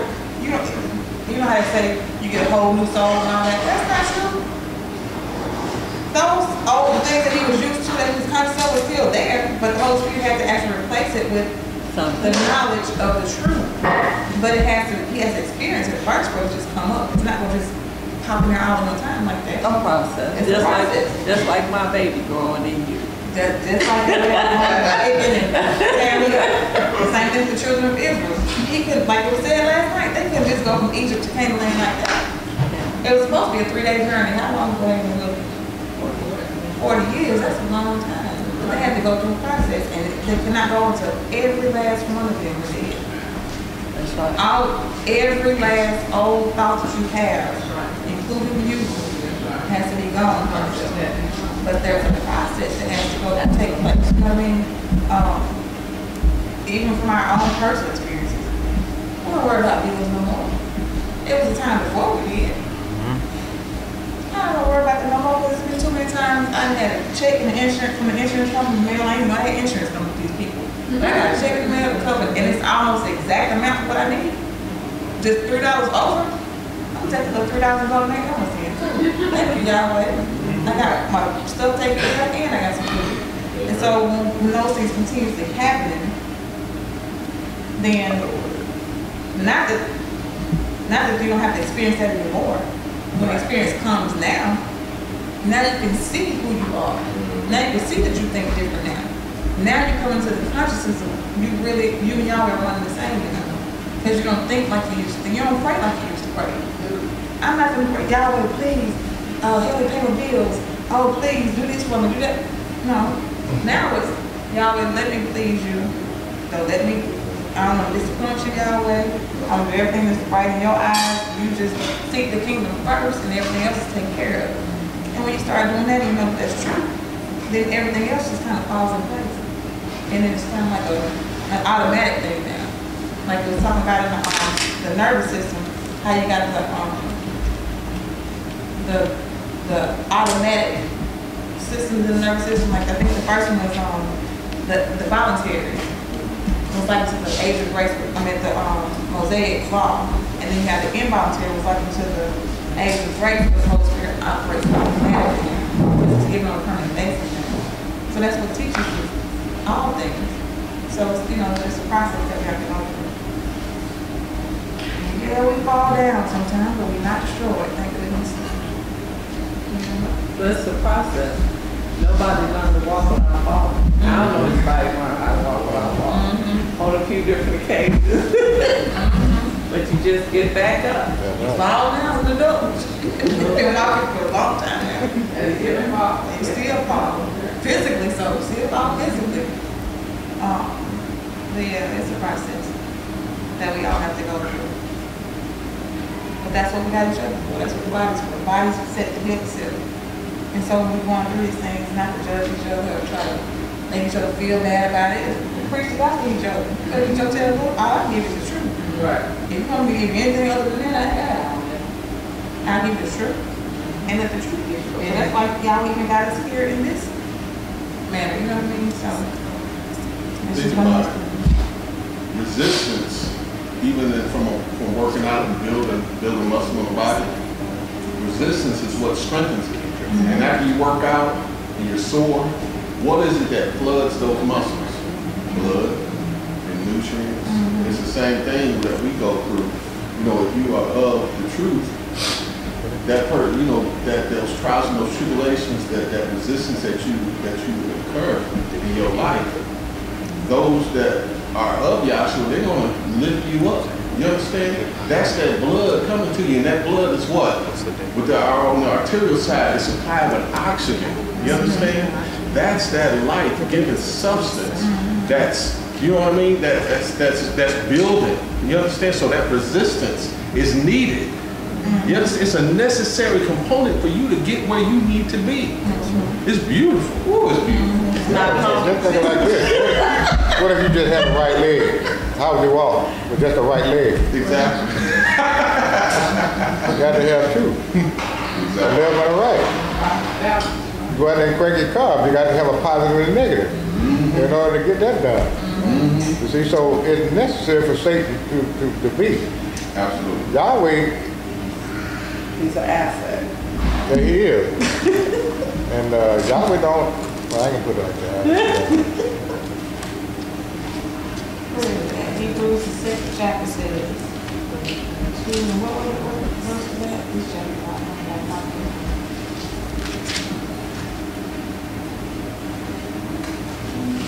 Hebrews 2:10 says, "For it became him, for whom are all things, and by whom are all things, in bringing many sons unto glory, to make their salvation perfect through sufferings." Yes. That's how you perfect it, is through the suffering. Yes. That's the only way. Again, how are you going to recognize you got strength if you're not made weak first? You got to be made weak. If you could just see, and understand the peace and the joy that Yahweh was in throughout, that I'm talking about in an eternity. To come down to experience this, you understand, it's just like going to a music park and getting scared and all that, then you're able to go back home and rest. This is an experience that Yahweh is having with himself, within himself, through everything that he made. This is his experience, because he come down from a state of peace. You know how you sit around and say, let me go out here, I'm kind of get, worked up a little bit, get kind of, and you go out there and you do that, and then you come back home and you rest and you enjoy the experience that you had. See? So that's pretty much what Yahweh is doing. He's enjoying himself in everything that he's made. See, look, Yahweh loves basketball. He's the one. I'll take Michael Jordan from this. I remember Larry Bird said this about Michael Jordan. He said Michael Jordan was God in a body. I said, you sure right, Larry Bird. That's who that is. And Yahweh loved making them jump shots. Now, there were times when Michael couldn't make them because Yahweh wasn't making them. See, he's the one to make these stars. They're not doing it of themselves. Same thing in football, baseball, no matter what it is. It is him doing it.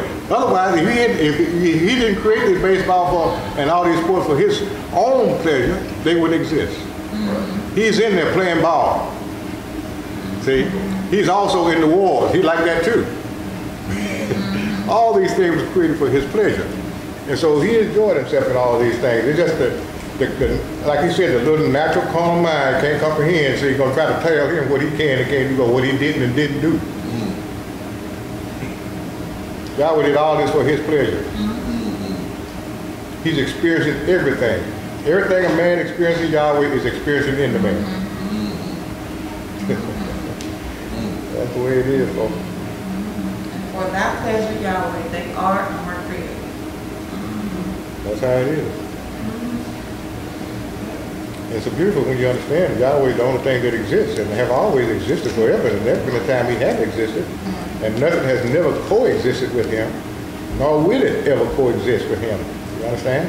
So seeing and understanding that, then you have to, at some point, when you've been told, come to reality that that's what you are. And he said it, and it's even in Isaiah, he said, in the end, there will be nothing standing but Yahweh and Yahweh alone. Ain't gonna be no you and me.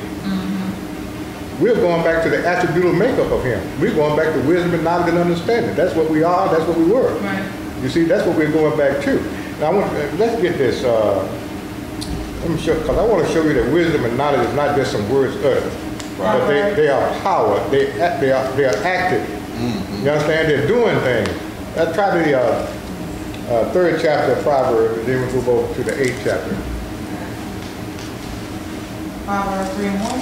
Yeah, you start first. Proverbs 3 and 1. Proverbs 3 and 1.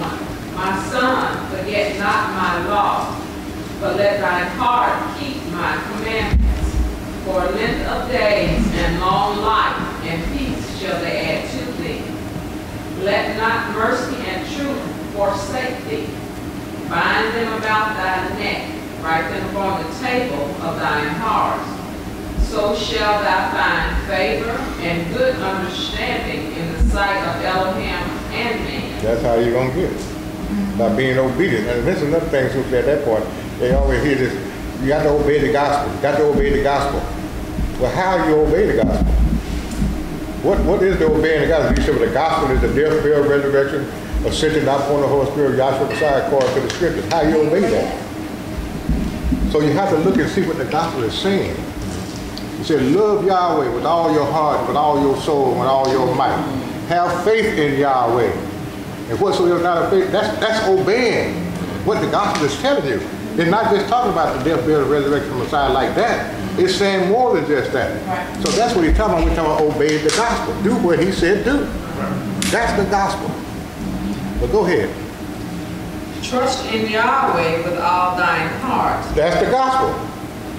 Trust in Yahweh with all your heart.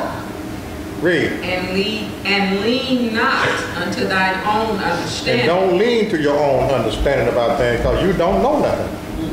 You understand? That's why he said in Isaiah 55:6, he said, let the wicked forsake his thoughts. And the unrighteous man his ways. Why? Because your thoughts are not mine and your ways are not mine. That's why you forsake them. Read. Be not wise in thine own eyes. Fear Yahweh and depart from evil. It shall be health unto thy navel and marrow to thy bones. Honor Yahweh with all thy substance. Now that's a deep one too. Marrow to all thy bones. See, now that's where your red blood cells are manufactured, which represents the Holy Spirit. You understand? And the bones represent Yahweh knowing by the inner man. See? Go ahead. Honor Yahweh with thy substance and with the first fruits of all thine increase. So shall thy barns be filled with plenty, and thy presses shall burst out with new wine. My son, despise not the chastening of Yahweh, neither be weary of his correction. For whom Yahweh loveth, he corrected. See that? And then you think some man is trying to correct you. You understand?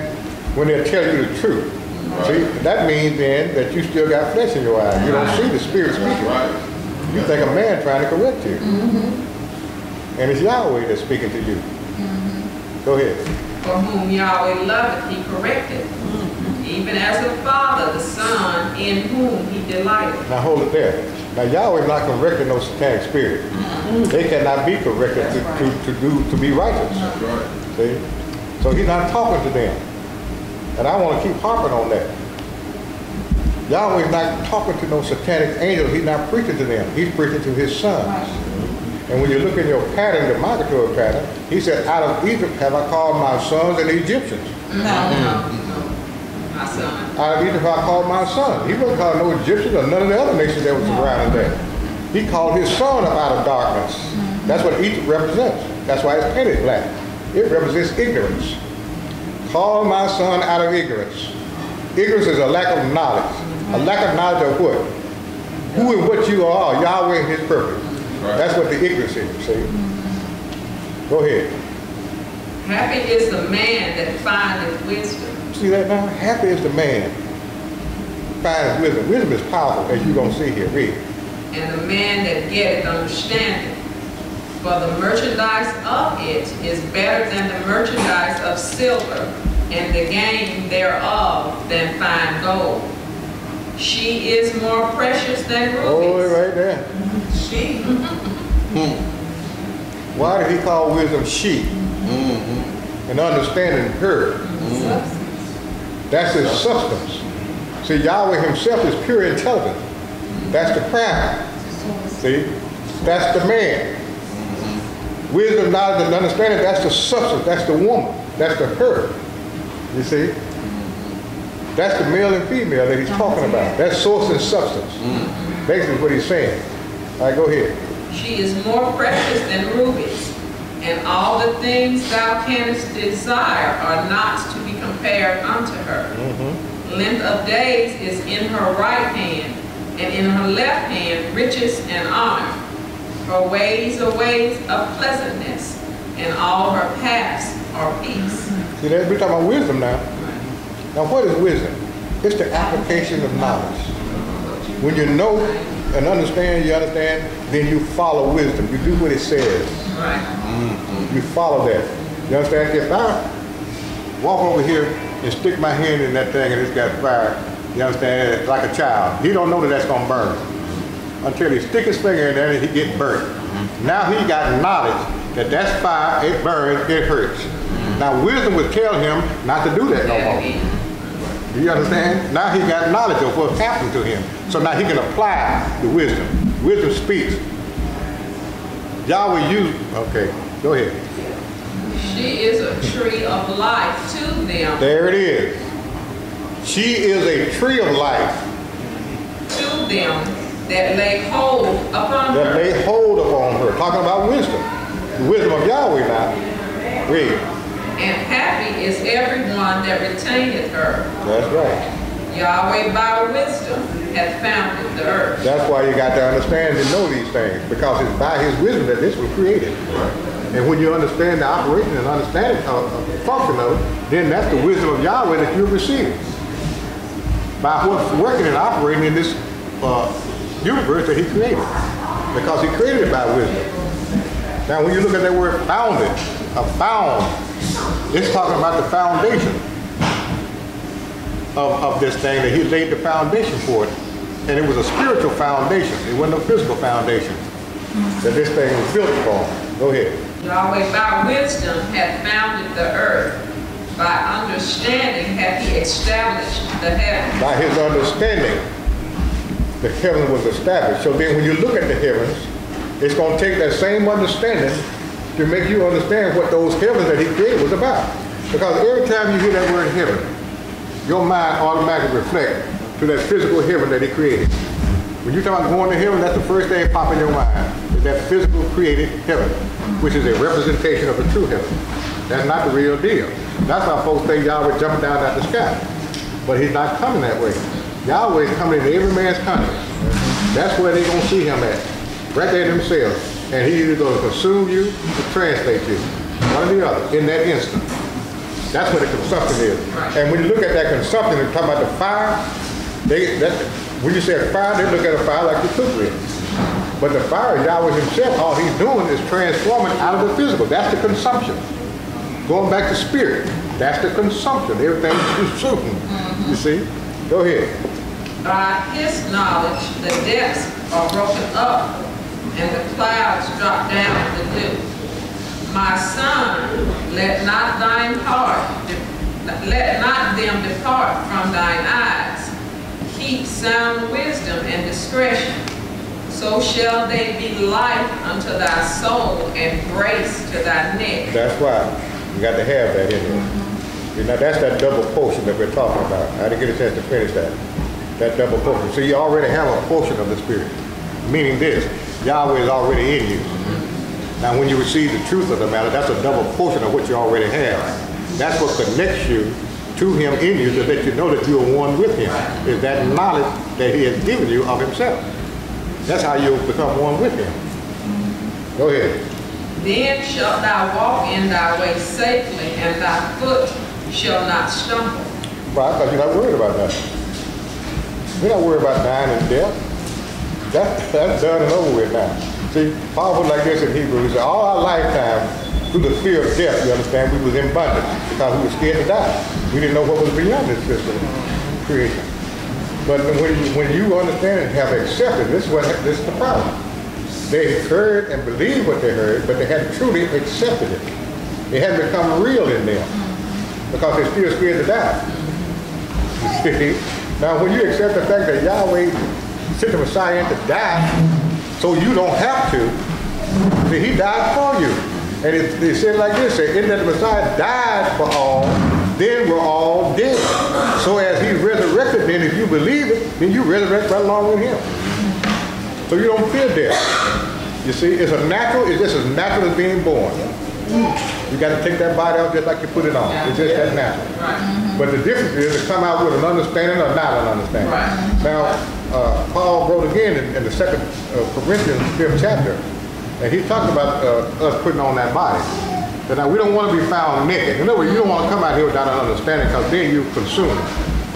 There's no way you can exist in Yahweh without being in the Messiah. That's an impossibility when you take this body off. That soul ain't going to make it. So you want to be clothed upon with your house of heaven. That means you want to be clothed upon with the knowledge and the wisdom of these things and understanding, so that when you come out, then you are translated or you are quickened into him. Go ahead. When thou liest down, thou shalt not be afraid. That's right. They ain't going to be afraid when I lie down. They ain't going to be they put sweet sleep. You understand when I can sleep? Go ahead. Yea, thou shalt lie down, and thy sleep shall be sweet. Yes, indeed. You ain't worried about nothing. That's beautiful, man. See, I love that. Now, see, that frees me up. I can go where I want to go, but then I have to use wisdom to know where I can't go down here on this earth. That's what the Messiah was talking about. He said there's 12 hours in a day. You know, there's no man who walking in the day stumbling. You know what? He knew what his purpose was. He knew he couldn't give himself over to those men that were seeking to kill him. There was a time for that. So he knew how to walk and avoid those things. So that same wisdom in us teaches us, we ain't going to where the Ku Klux Klan is or where you see a rainbow flag and go in there and try to do anything. You understand, you know what that is. So you stay the hell away from that. You going in there, why you want to go in there and disturb that hornet's nest up? You understand? See, so you have a sense enough of the wisdom to know where to go, when to do, when not to do. While you're on this earth, because there are traps down here. There's a lot of traps down here, you understand? That we're unaware of. You can walk into them and be unaware of it. Yeah. Where are you reading again? Third chapter of Proverbs. 3 and 25. Be not afraid of sudden fear, neither of the desolation of the wicked when it cometh. For Yahweh shall be thy confidence, and shall keep thy foot from being taken. That's right. Yahweh shall be your confidence. It's not you having confidence in yourself or anything like that. That's why I said don't lean to your own understanding. Right. Yahweh is your confidence. He has to be everything to you and for you. And you have to be conscious of that. Go ahead. Withhold not good from them to whom it is due, when it is in the power of thine hand to do it. That's correct. If you have it in your power to help somebody, then you do that. You don't withhold that. Tell them, go, you go on by the way. Yahweh take care of you. When you have it in your heart, in your hand to do so. You don't do that, because that's not showing love. I'm pretty much through with that, baby.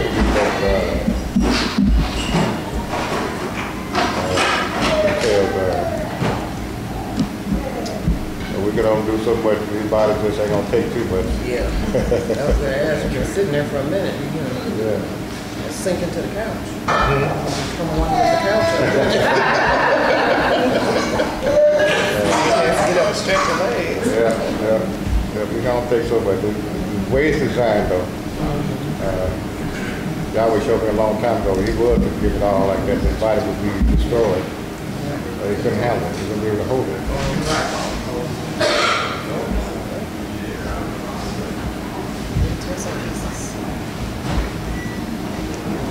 But I have enjoyed it. Today, yesterday, and today. Looking forward to tomorrow. Folks. I appreciate Yahweh bringing you all here to discuss with us. Communicate the things that Yahweh has revealed. It's always good for the brothers to get together and to share this knowledge with one another that Yahweh has revealed. But that's how the body is perfected. You see, it's edifying of itself. What Paul was talking about in the first chapter of Ephesians.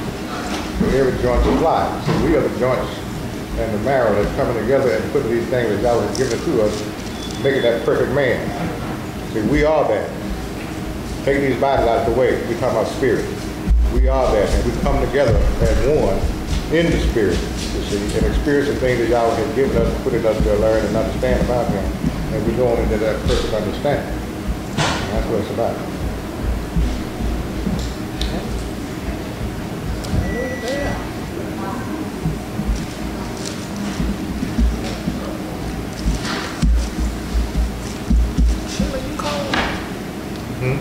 That's the Sheila. She called.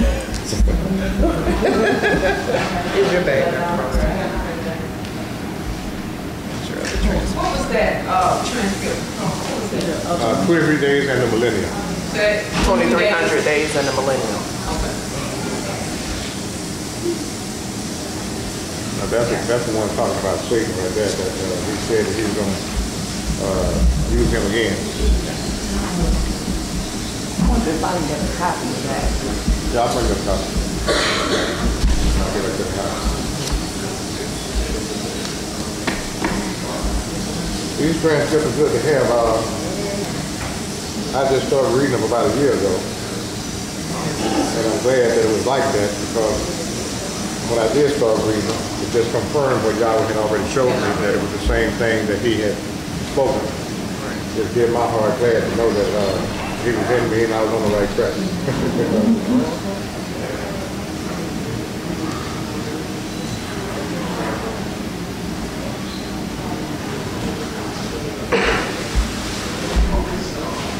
So we can't express enough to all the brothers who they are. They need to know that. They really need to know that. Whether they accept it or believe it or not, you need to tell them. Get it off you. You always want to give the understanding anyway.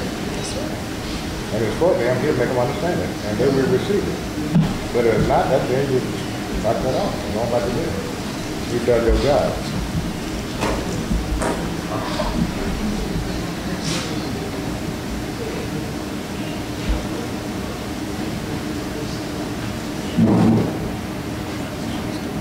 I like to know the conference call we've had.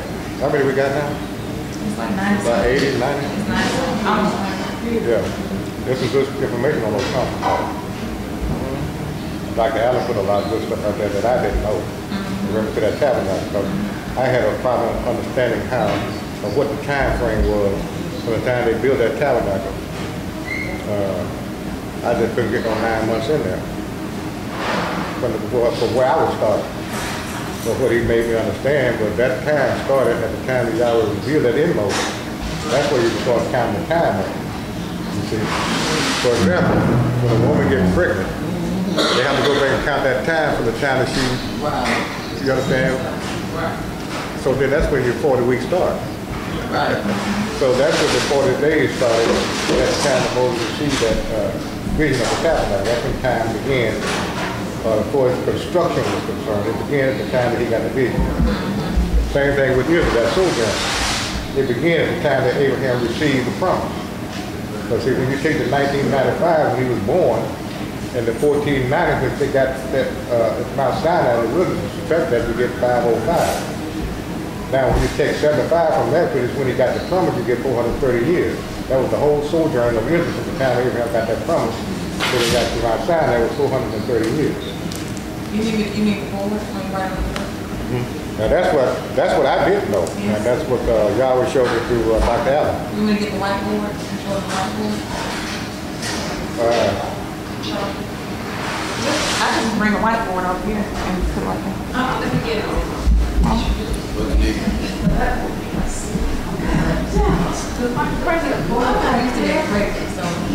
There's a lot of good nuggets out there. You just have to know where y'all got it. Right here.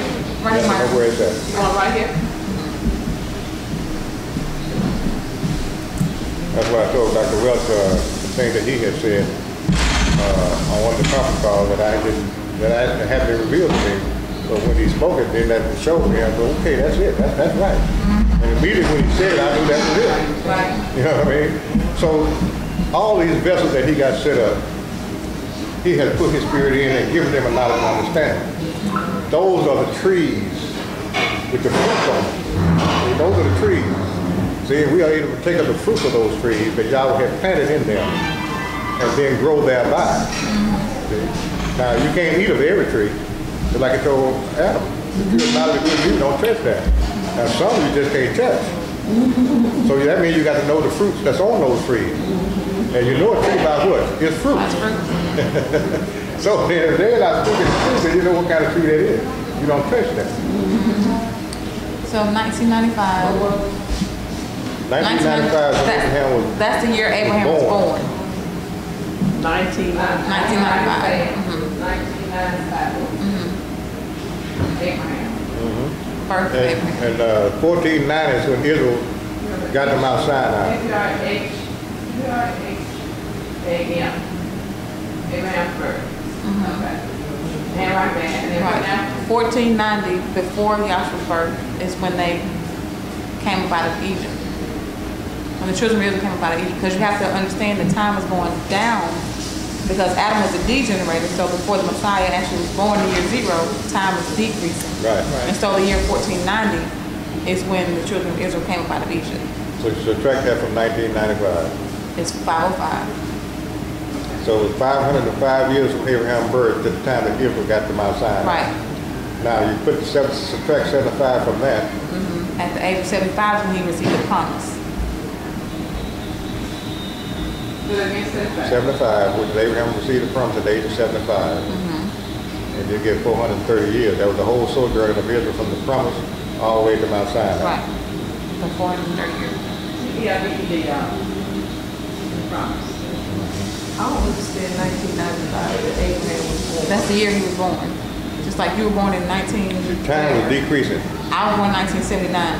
Abraham was born in 1995. You're thinking now, no. That might be on this side. That zero is here. They're on this side. We're on this side. So this is the... So you have to go 4,000. Get to that timeline. Hey, 4,000. Right. That was 4,000 years from Adam down to the birth of Joshua the Messiah. So time was decreasing. You do that number line. Remember the zero was in the middle and everything on this side of zero was negative? That side of zero was positive? So the next year after 4,000, 3,999, then 3,998 all the way down to zero. See, within that process, when it got down to 1995, that's when Abraham was born. Oh, you want that? Right. Right. Because from Adam to the Messiah, it goes down. Degenerate. The time is coming down. Goes down. You start at 4. Start here. Okay, I'm looking at the chart. Like the birth dispensation going. Okay, so we're going this way, not that way. Right. And so Abraham was born in 1995. 1995 years before the Messiah was born. Right. There you go.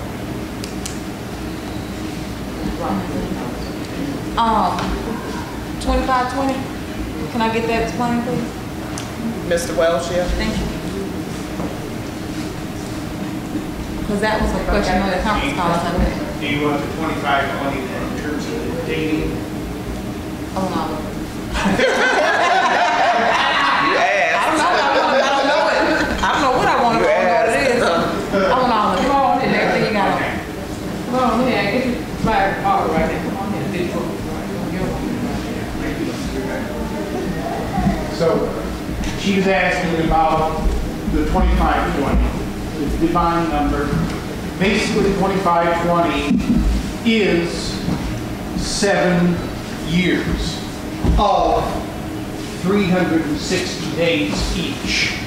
And that's a prophetic year, 360 days. Right, that's the Hebrew calendar. They got 360 in that calendar. Yep, that's right. Okay. So now, there's ways of doing it in the tabernacle pattern too, 2520.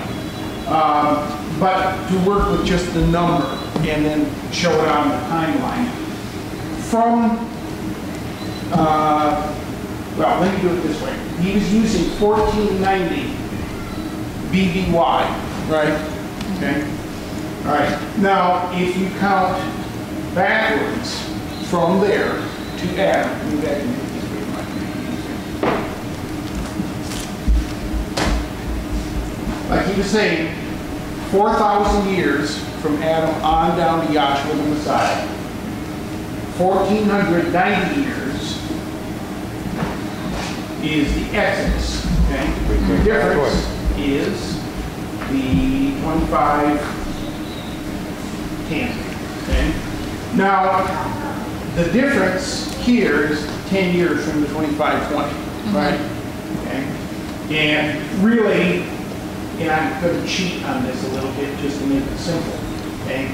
We're going to look at 7 years, 1 day for 1 year with the days of creation. Okay. Okay? And then we will have the 3-year as the same as the 4-year era. Okay? Again, like I said, I'm shortcutting the whole process. That gives you the 2520. But in principle, it's 2,520 years from the beginning of creation until this year, which is the Exodus. Right, right, okay? right. That's why that number, It's on the chart. 2520, is put on that pyramidal figure on the chart, right where the red C is showing the Exodus, okay?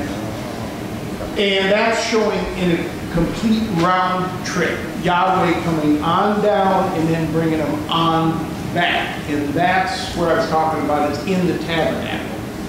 So now when you go into the tabernacle pattern, it is, and I'm going to try and shortcut this.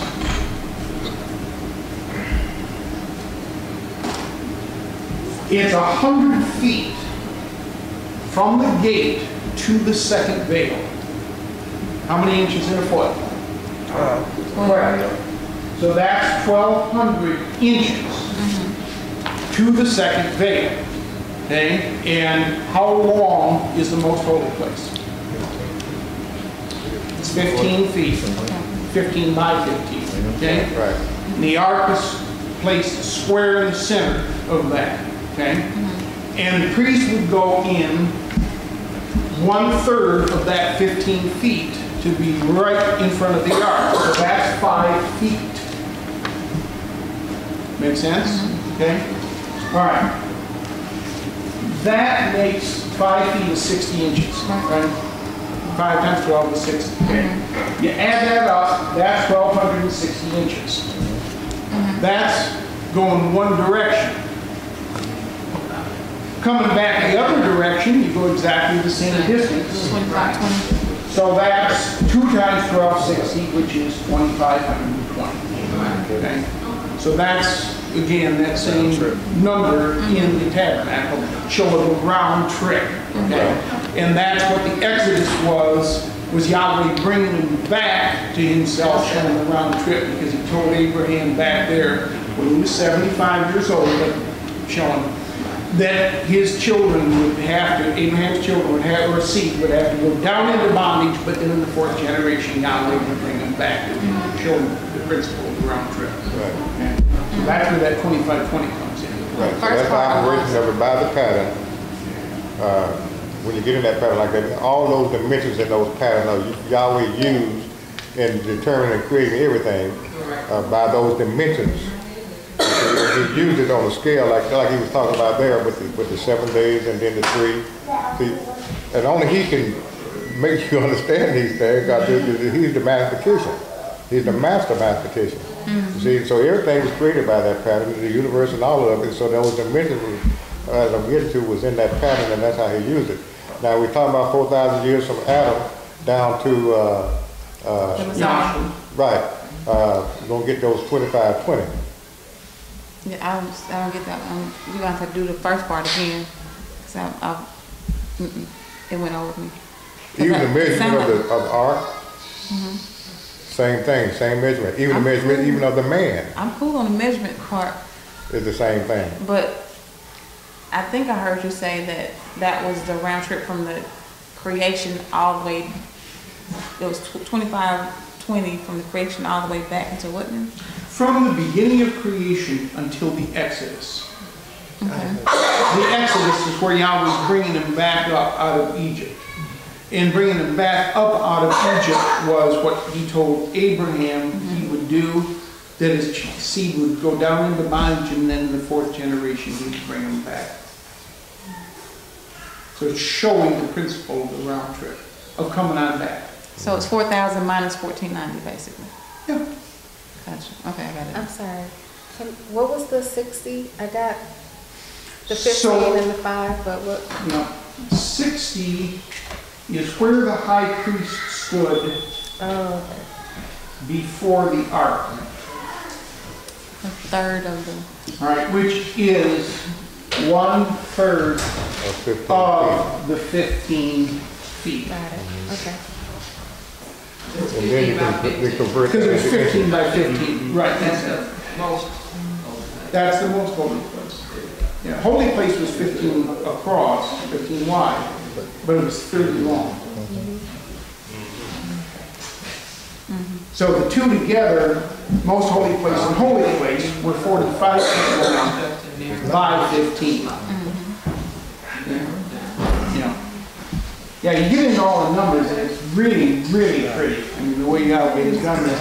And like he was saying, that everything in that tabernacle, all those dimensions are manifest in terms of how Yahweh operated time. I mean, you can do dates, years, all kinds of things in there. But what to me was mind-blowing was also seeing the fact that in order to get those dates correctly, you'd have to do it in a system of units that never existed when the Bible was written. And that's that in what they call the imperial system of units, which is now almost never used anywhere in the world except the United States. Feet, inches, yards.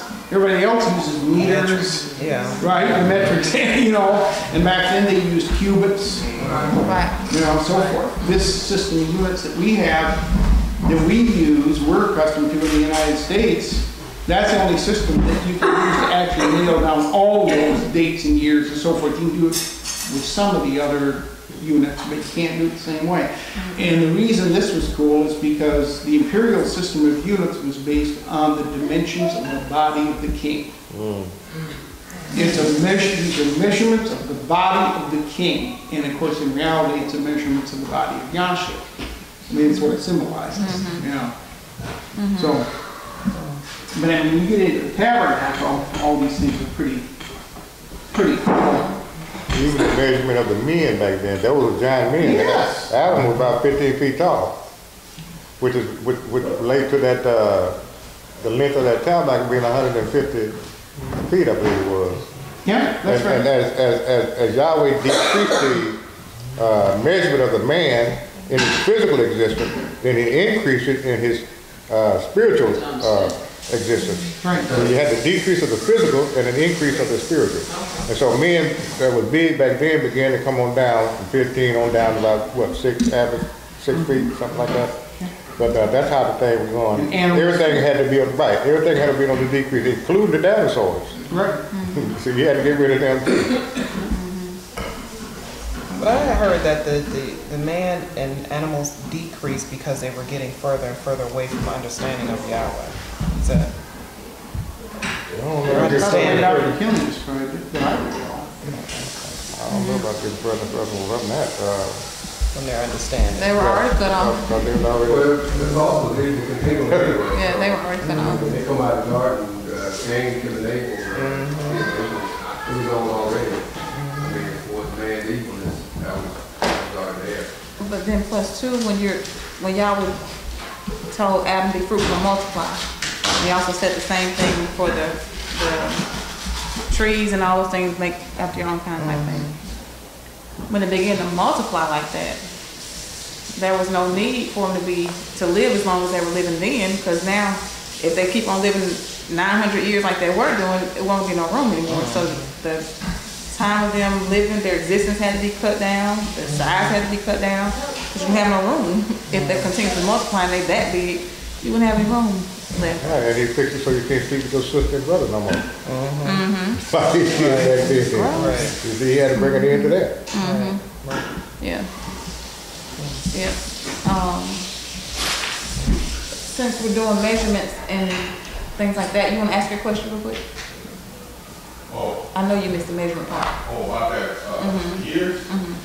There was, and I can't, it was so long that I looked at it. I addressed the question online some years ago, but I believe that the number is 243. I will have to find the paper to kind of reference it better, but I know that we had a solar phenomenon that happens every 243 years with Venus. It made its transit through the sun, and that's a rare solar phenomenon.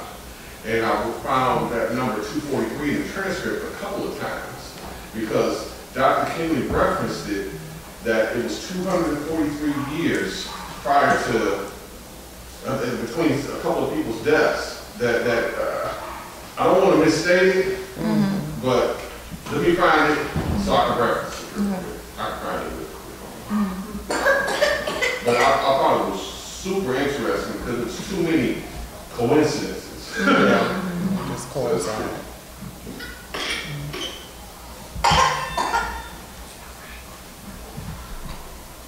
And we're going to put lunch, dinner, whatever you want to call it. So if you're starting to get a little hungry, just give us a little time. We're about to cook it in. We're cooking now. So. Crack that whip on you, Carla. I killed him. That ain't making bricks. I'm sorry. That's why Mike's like, you think we need to go ahead and start cooking? He just breathing. Hungry again. Okay. It's probably, if you don't mind reading it, this is the whole thing here. Just read it out loud to everybody and they can kind of, this starts right at the top. Top right here or right here? Right there. This very first one? Yes, ma'am. Okay. Joshua has recently brought some interesting information to my attention that I would like to share with each of you. I don't fully understand them and how they relate to one another, but I do know that it is important to Yahweh's purpose. For all the following things to be so closely related is certainly no coincidence. I welcome everybody's feedback and thoughts concerning the information to be covered herein. I sincerely hope with everyone's contribution that Yahshua can allow us all to have a great understanding of how Yahweh's purpose is unfolding. But that said, I'll begin. The post entitled "The Woman Clothed in the Sun" sparked my curiosity, and ever since I have been thinking about it more and more. Recently, Yahshua has shown me what appears to be reflections/correlations with the Venus transit, and the information I want to share with everyone is just some facts that possibly correlate with one another. Let's start with a few facts about Venus taken from this Wikipedia link. The transits of Venus are among the rarest of predictable astronomical phenomena. They occur in a pattern that repeats every 243 years, with pairs of transits 8 years apart. Say what now? The transit of Venus, it occurs in a pattern that repeats every 243 years, with pairs of two transits that are 8 years apart. The what? The transit between Venus going through the sun. Between 8 years apart, separated by long gaps of 121 and a half years and 105 and a half years. The periodicity, I think it's called, is a reflection of the fact that the orbitable periods of Earth and Venus are close to 8 by 13 and 243 by 395. The last transit of Venus was on 5 and 6 of June 2012, and was the last Venus transit of the 21st century. The prior transit took place on June the 8th, 2004. The previous pair of transits were in December 1874 and December 1882. After 2012, the next transits of Venus will be in December 2117 and December 2125. Currently, transits occur only in June or December. And the occurrence of these events slowly drifts, becoming later in the year by about 2 days every 243-year cycle. Transits usually occur in pairs and nearly the same date, 8 years apart. This is because the length of 8 Earth years is almost the same as 13 years on Venus. So every 8 years, the planets are in roughly the same relative positions. This approximate conjunction usually results in a pair of transits, but it is not precise enough to produce a triplet. Since Venus arrives 22 hours earlier each time. The last transit not to be part of a pair was in 1396. The next will be in 3089. In 2008 and 2854, the second of 2846-2854 pair, although Venus will just miss the sun as seen from the Earth's equator, a partial transit will be visible from some parts of the southern hemisphere. It's a lot. Some other interesting facts about Venus are: it takes 243 days for Venus to make a rotation. The planet rotates from east to west. The only other planet that does is Uranus. I find it very interesting that one day on Venus is 243 Earth days, which is the same number of years that are in the Venus transit cycle pattern. Since the solar system is the greater, more perfect tabernacle, and the things in the heavens are for signs, and you take the natural things to understand spiritual things, how does this correlate to what's going on in the spirit? It's possible that this may be a reflection of the woman clothed in the sun, due to the fact that when this event occurs, the Venus transit cycle in the recent past and currently, it is around two prophetic dates in history. The dates are June 6th and December 6th. They have either occurred on this date or several days within close proximity of it. These dates correspond to the births of Joshua and John the Baptist, also Pentecost. So is this coincidence or reflection? Either way, it has certainly grasped my attention, and I believe it to be a reflection. Let's look at how the 243 corresponds with Yahweh's purpose. The following is taken from the Elohim textbooks, volumes 1 and 4.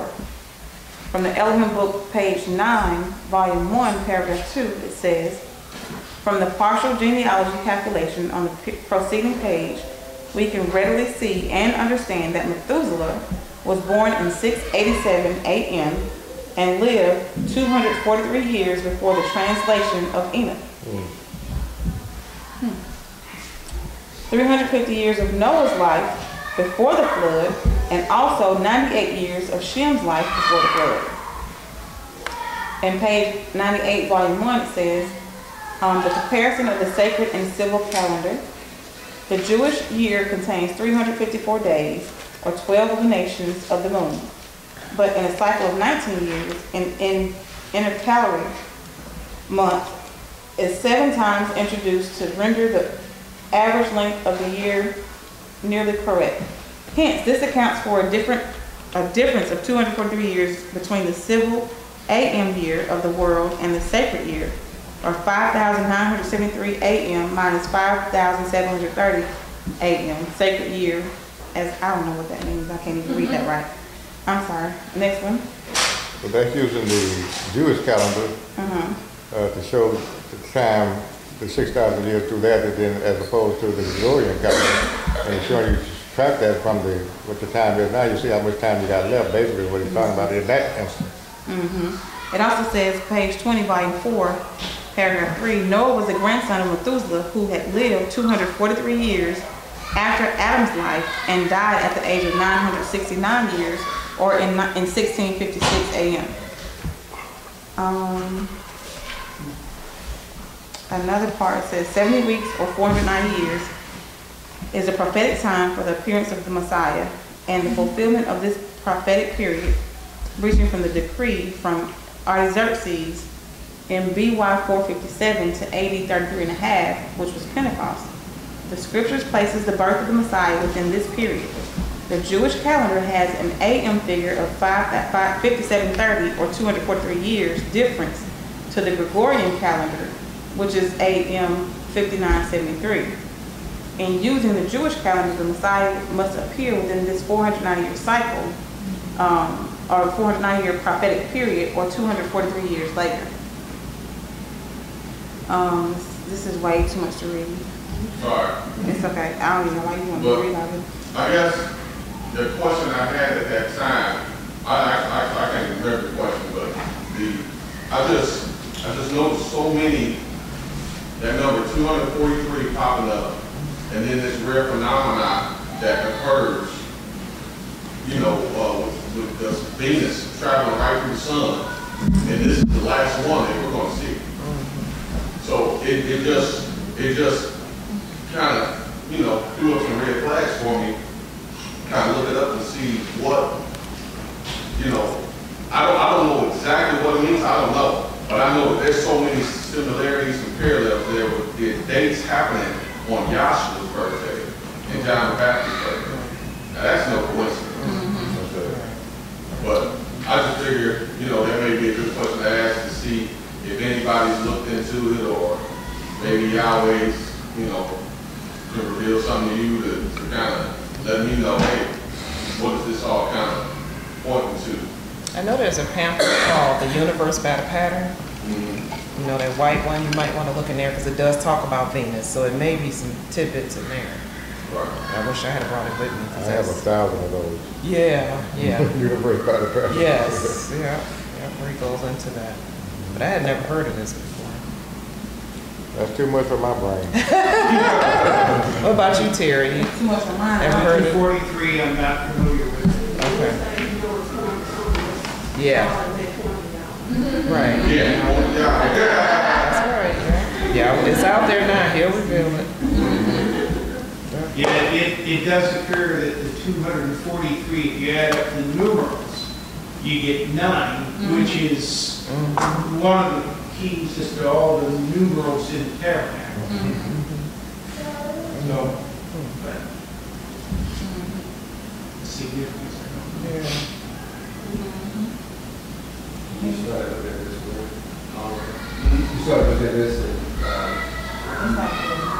Well, that's 243 years from, that was the difference between the Gregorian calendar and the Jewish calendar. And when you go back to 1960 when that was put out, and then you subtract that 243 years, you see, you can get close to how much time we got left. It's not going to be accurate, but it'll give you some idea. Show you that we have not obtained or reached the 6,000 years yet. And from that time that was printed, we had 243 years left to go. So from the time the textbook was printed? Right, when you put that out. So did you hear that, Michael? I did. He said from the time the textbook was printed until when, Dr. Boss? Until when the 6,000 years is up, was 243 years, I believe is what he said. And so that's how much time we had left to reach the 6,000 years. If the Jewish calendar is as accurate, but he said it was not accurate, but it was close to being accurate. That's the closer you could get. And using the Jewish calendar the way he had it set up in the Elohim book. And I think at that time, was about 243 years left. So when you take that and subtract it from where we are now, you can get some idea about where we are in time. But it's not going to be pinpointed because no man knows the hour or the time of the day. So that's not going to ever be known by man. But they give you some idea of where we are in time. Right. So 243 years from the time the textbook was printed to 6,000 years is done. Wow.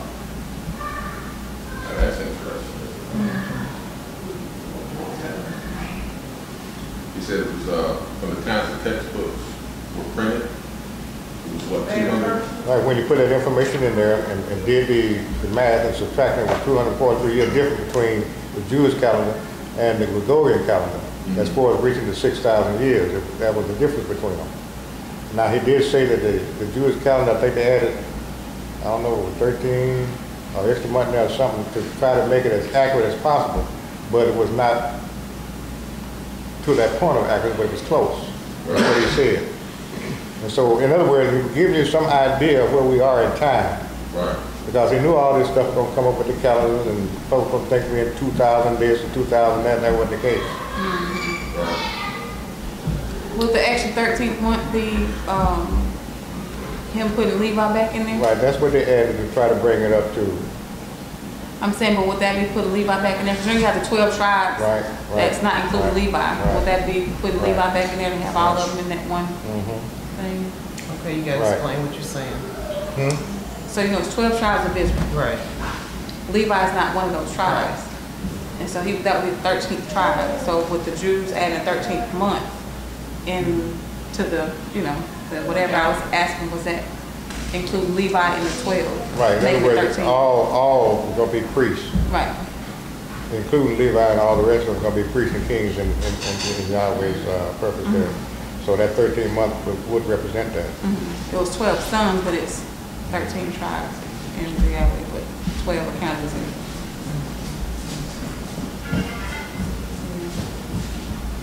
Because you got Ephraim and Manasseh came from one, which made it 12 and taking out Levi. Let me start my peach cobbler. Any other questions? Universe by the pattern just talks about Venus being considered the goddess of beauty, but it represents the universe by the pattern talks about Venus. The name means goddess of beauty. It says the planet symbolizes the brazen laver of water in the court roundabout of the tabernacle. The continuous cloud covering and the clouds carry water depict this. The phases or charges of Venus relate to the water and the labor which had to be changed often due to the many washings that were done, and that's Leviticus the 16th chapter. Thou shalt also make a laver of brass, and his foot also of brass, to wash withal, and thou shalt put it between the tabernacle and of the congregation and the altar, and thou shalt put water therein. And that's Exodus 30 and 18. That's all it says in the universe by the pattern. I'm still looking at it. Now, if you look at that, what you said, beauty, the attribute beauty, represents, I forgot what system, but it's talking about Yahweh reconciling man back to himself. And so if Venus is going through the sun, that's him actually putting the woman back in the sun. That's part of it. That corresponds with the circulatory system beautifully. Right. I guess it's part of it. Don't make that collar, girl. Well, I'm not too keen on figures, so when you get into that part of it, you lose me. I'm strictly a Lord prophet man. Now go deep. If you want to go deep, you want to go deep. Go deep in the Lord prophet. I'm gonna remind you that.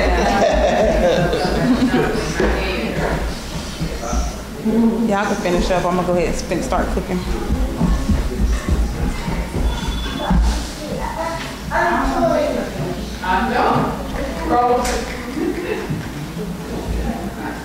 How did you come to class?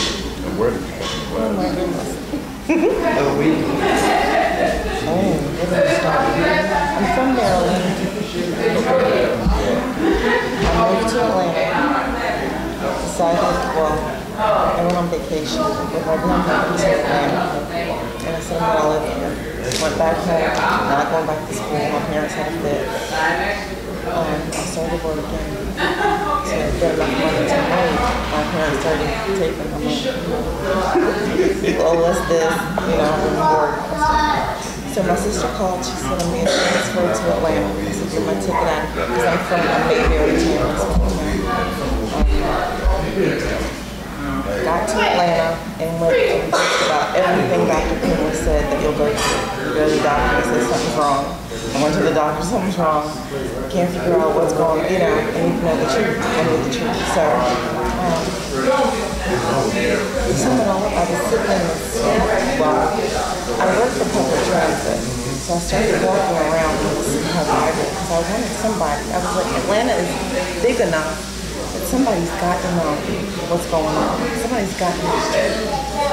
So my Bible started getting bigger and bigger, and I'm like, somebody's going to know. So I knew that somebody was going to come. I just didn't know when it's going to happen. So I'm sitting on the step and I have the Bible open. I'm reading the Bible, and I mark at the top what it's in. And he says, so you want to know the truth, huh? And I said, I've been waiting on you. And I slanted the book. I said, give it to me. Tell me what the truth is. He said, do you know the Creator's name? And I said, no. I said, well, you gonna tell me? He said, well, you can't handle it. So he sits down and he says, his name is Yahweh. And I said, yep. Yes, it is. He said, you believe it? Yes, I believe that. So he said, you want to start coming to class? So he tells me about this class, but it's not, it's the Divine Reality class. And so I started going there. Super excited, I didn't know the name, but then things started happening. I was like, wait a second. Why are they singing about jealousy? And then, picture of the things were just a little weird. So I went back home. I sold my house. I went and some things at my job were happening. I was off for a couple months. I went home, and when I came back to Atlanta,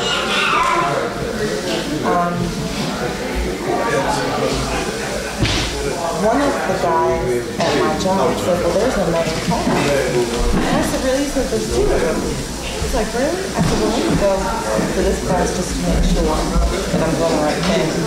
My son was tiny at the time we're standing at the door. He said, I don't want to go in there.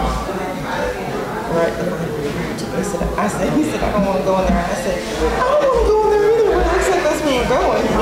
So So we get in there, and some things happen that particular day. I said, okay, this is it. We gotta go. So then we started going to Stone Mountain. I went to Stone Mountain for 8 years, 8 or 9 years. And then they started talking. I know the people in Stone Mountain. Crazy. It was just starting to get really weird. And Yahweh started showing me some things. I'd be sitting in class and those charts were, questions. I'd have them and he'd answer them. He was doing stuff with the charts. I was like, wow. So one of the significant things that he did was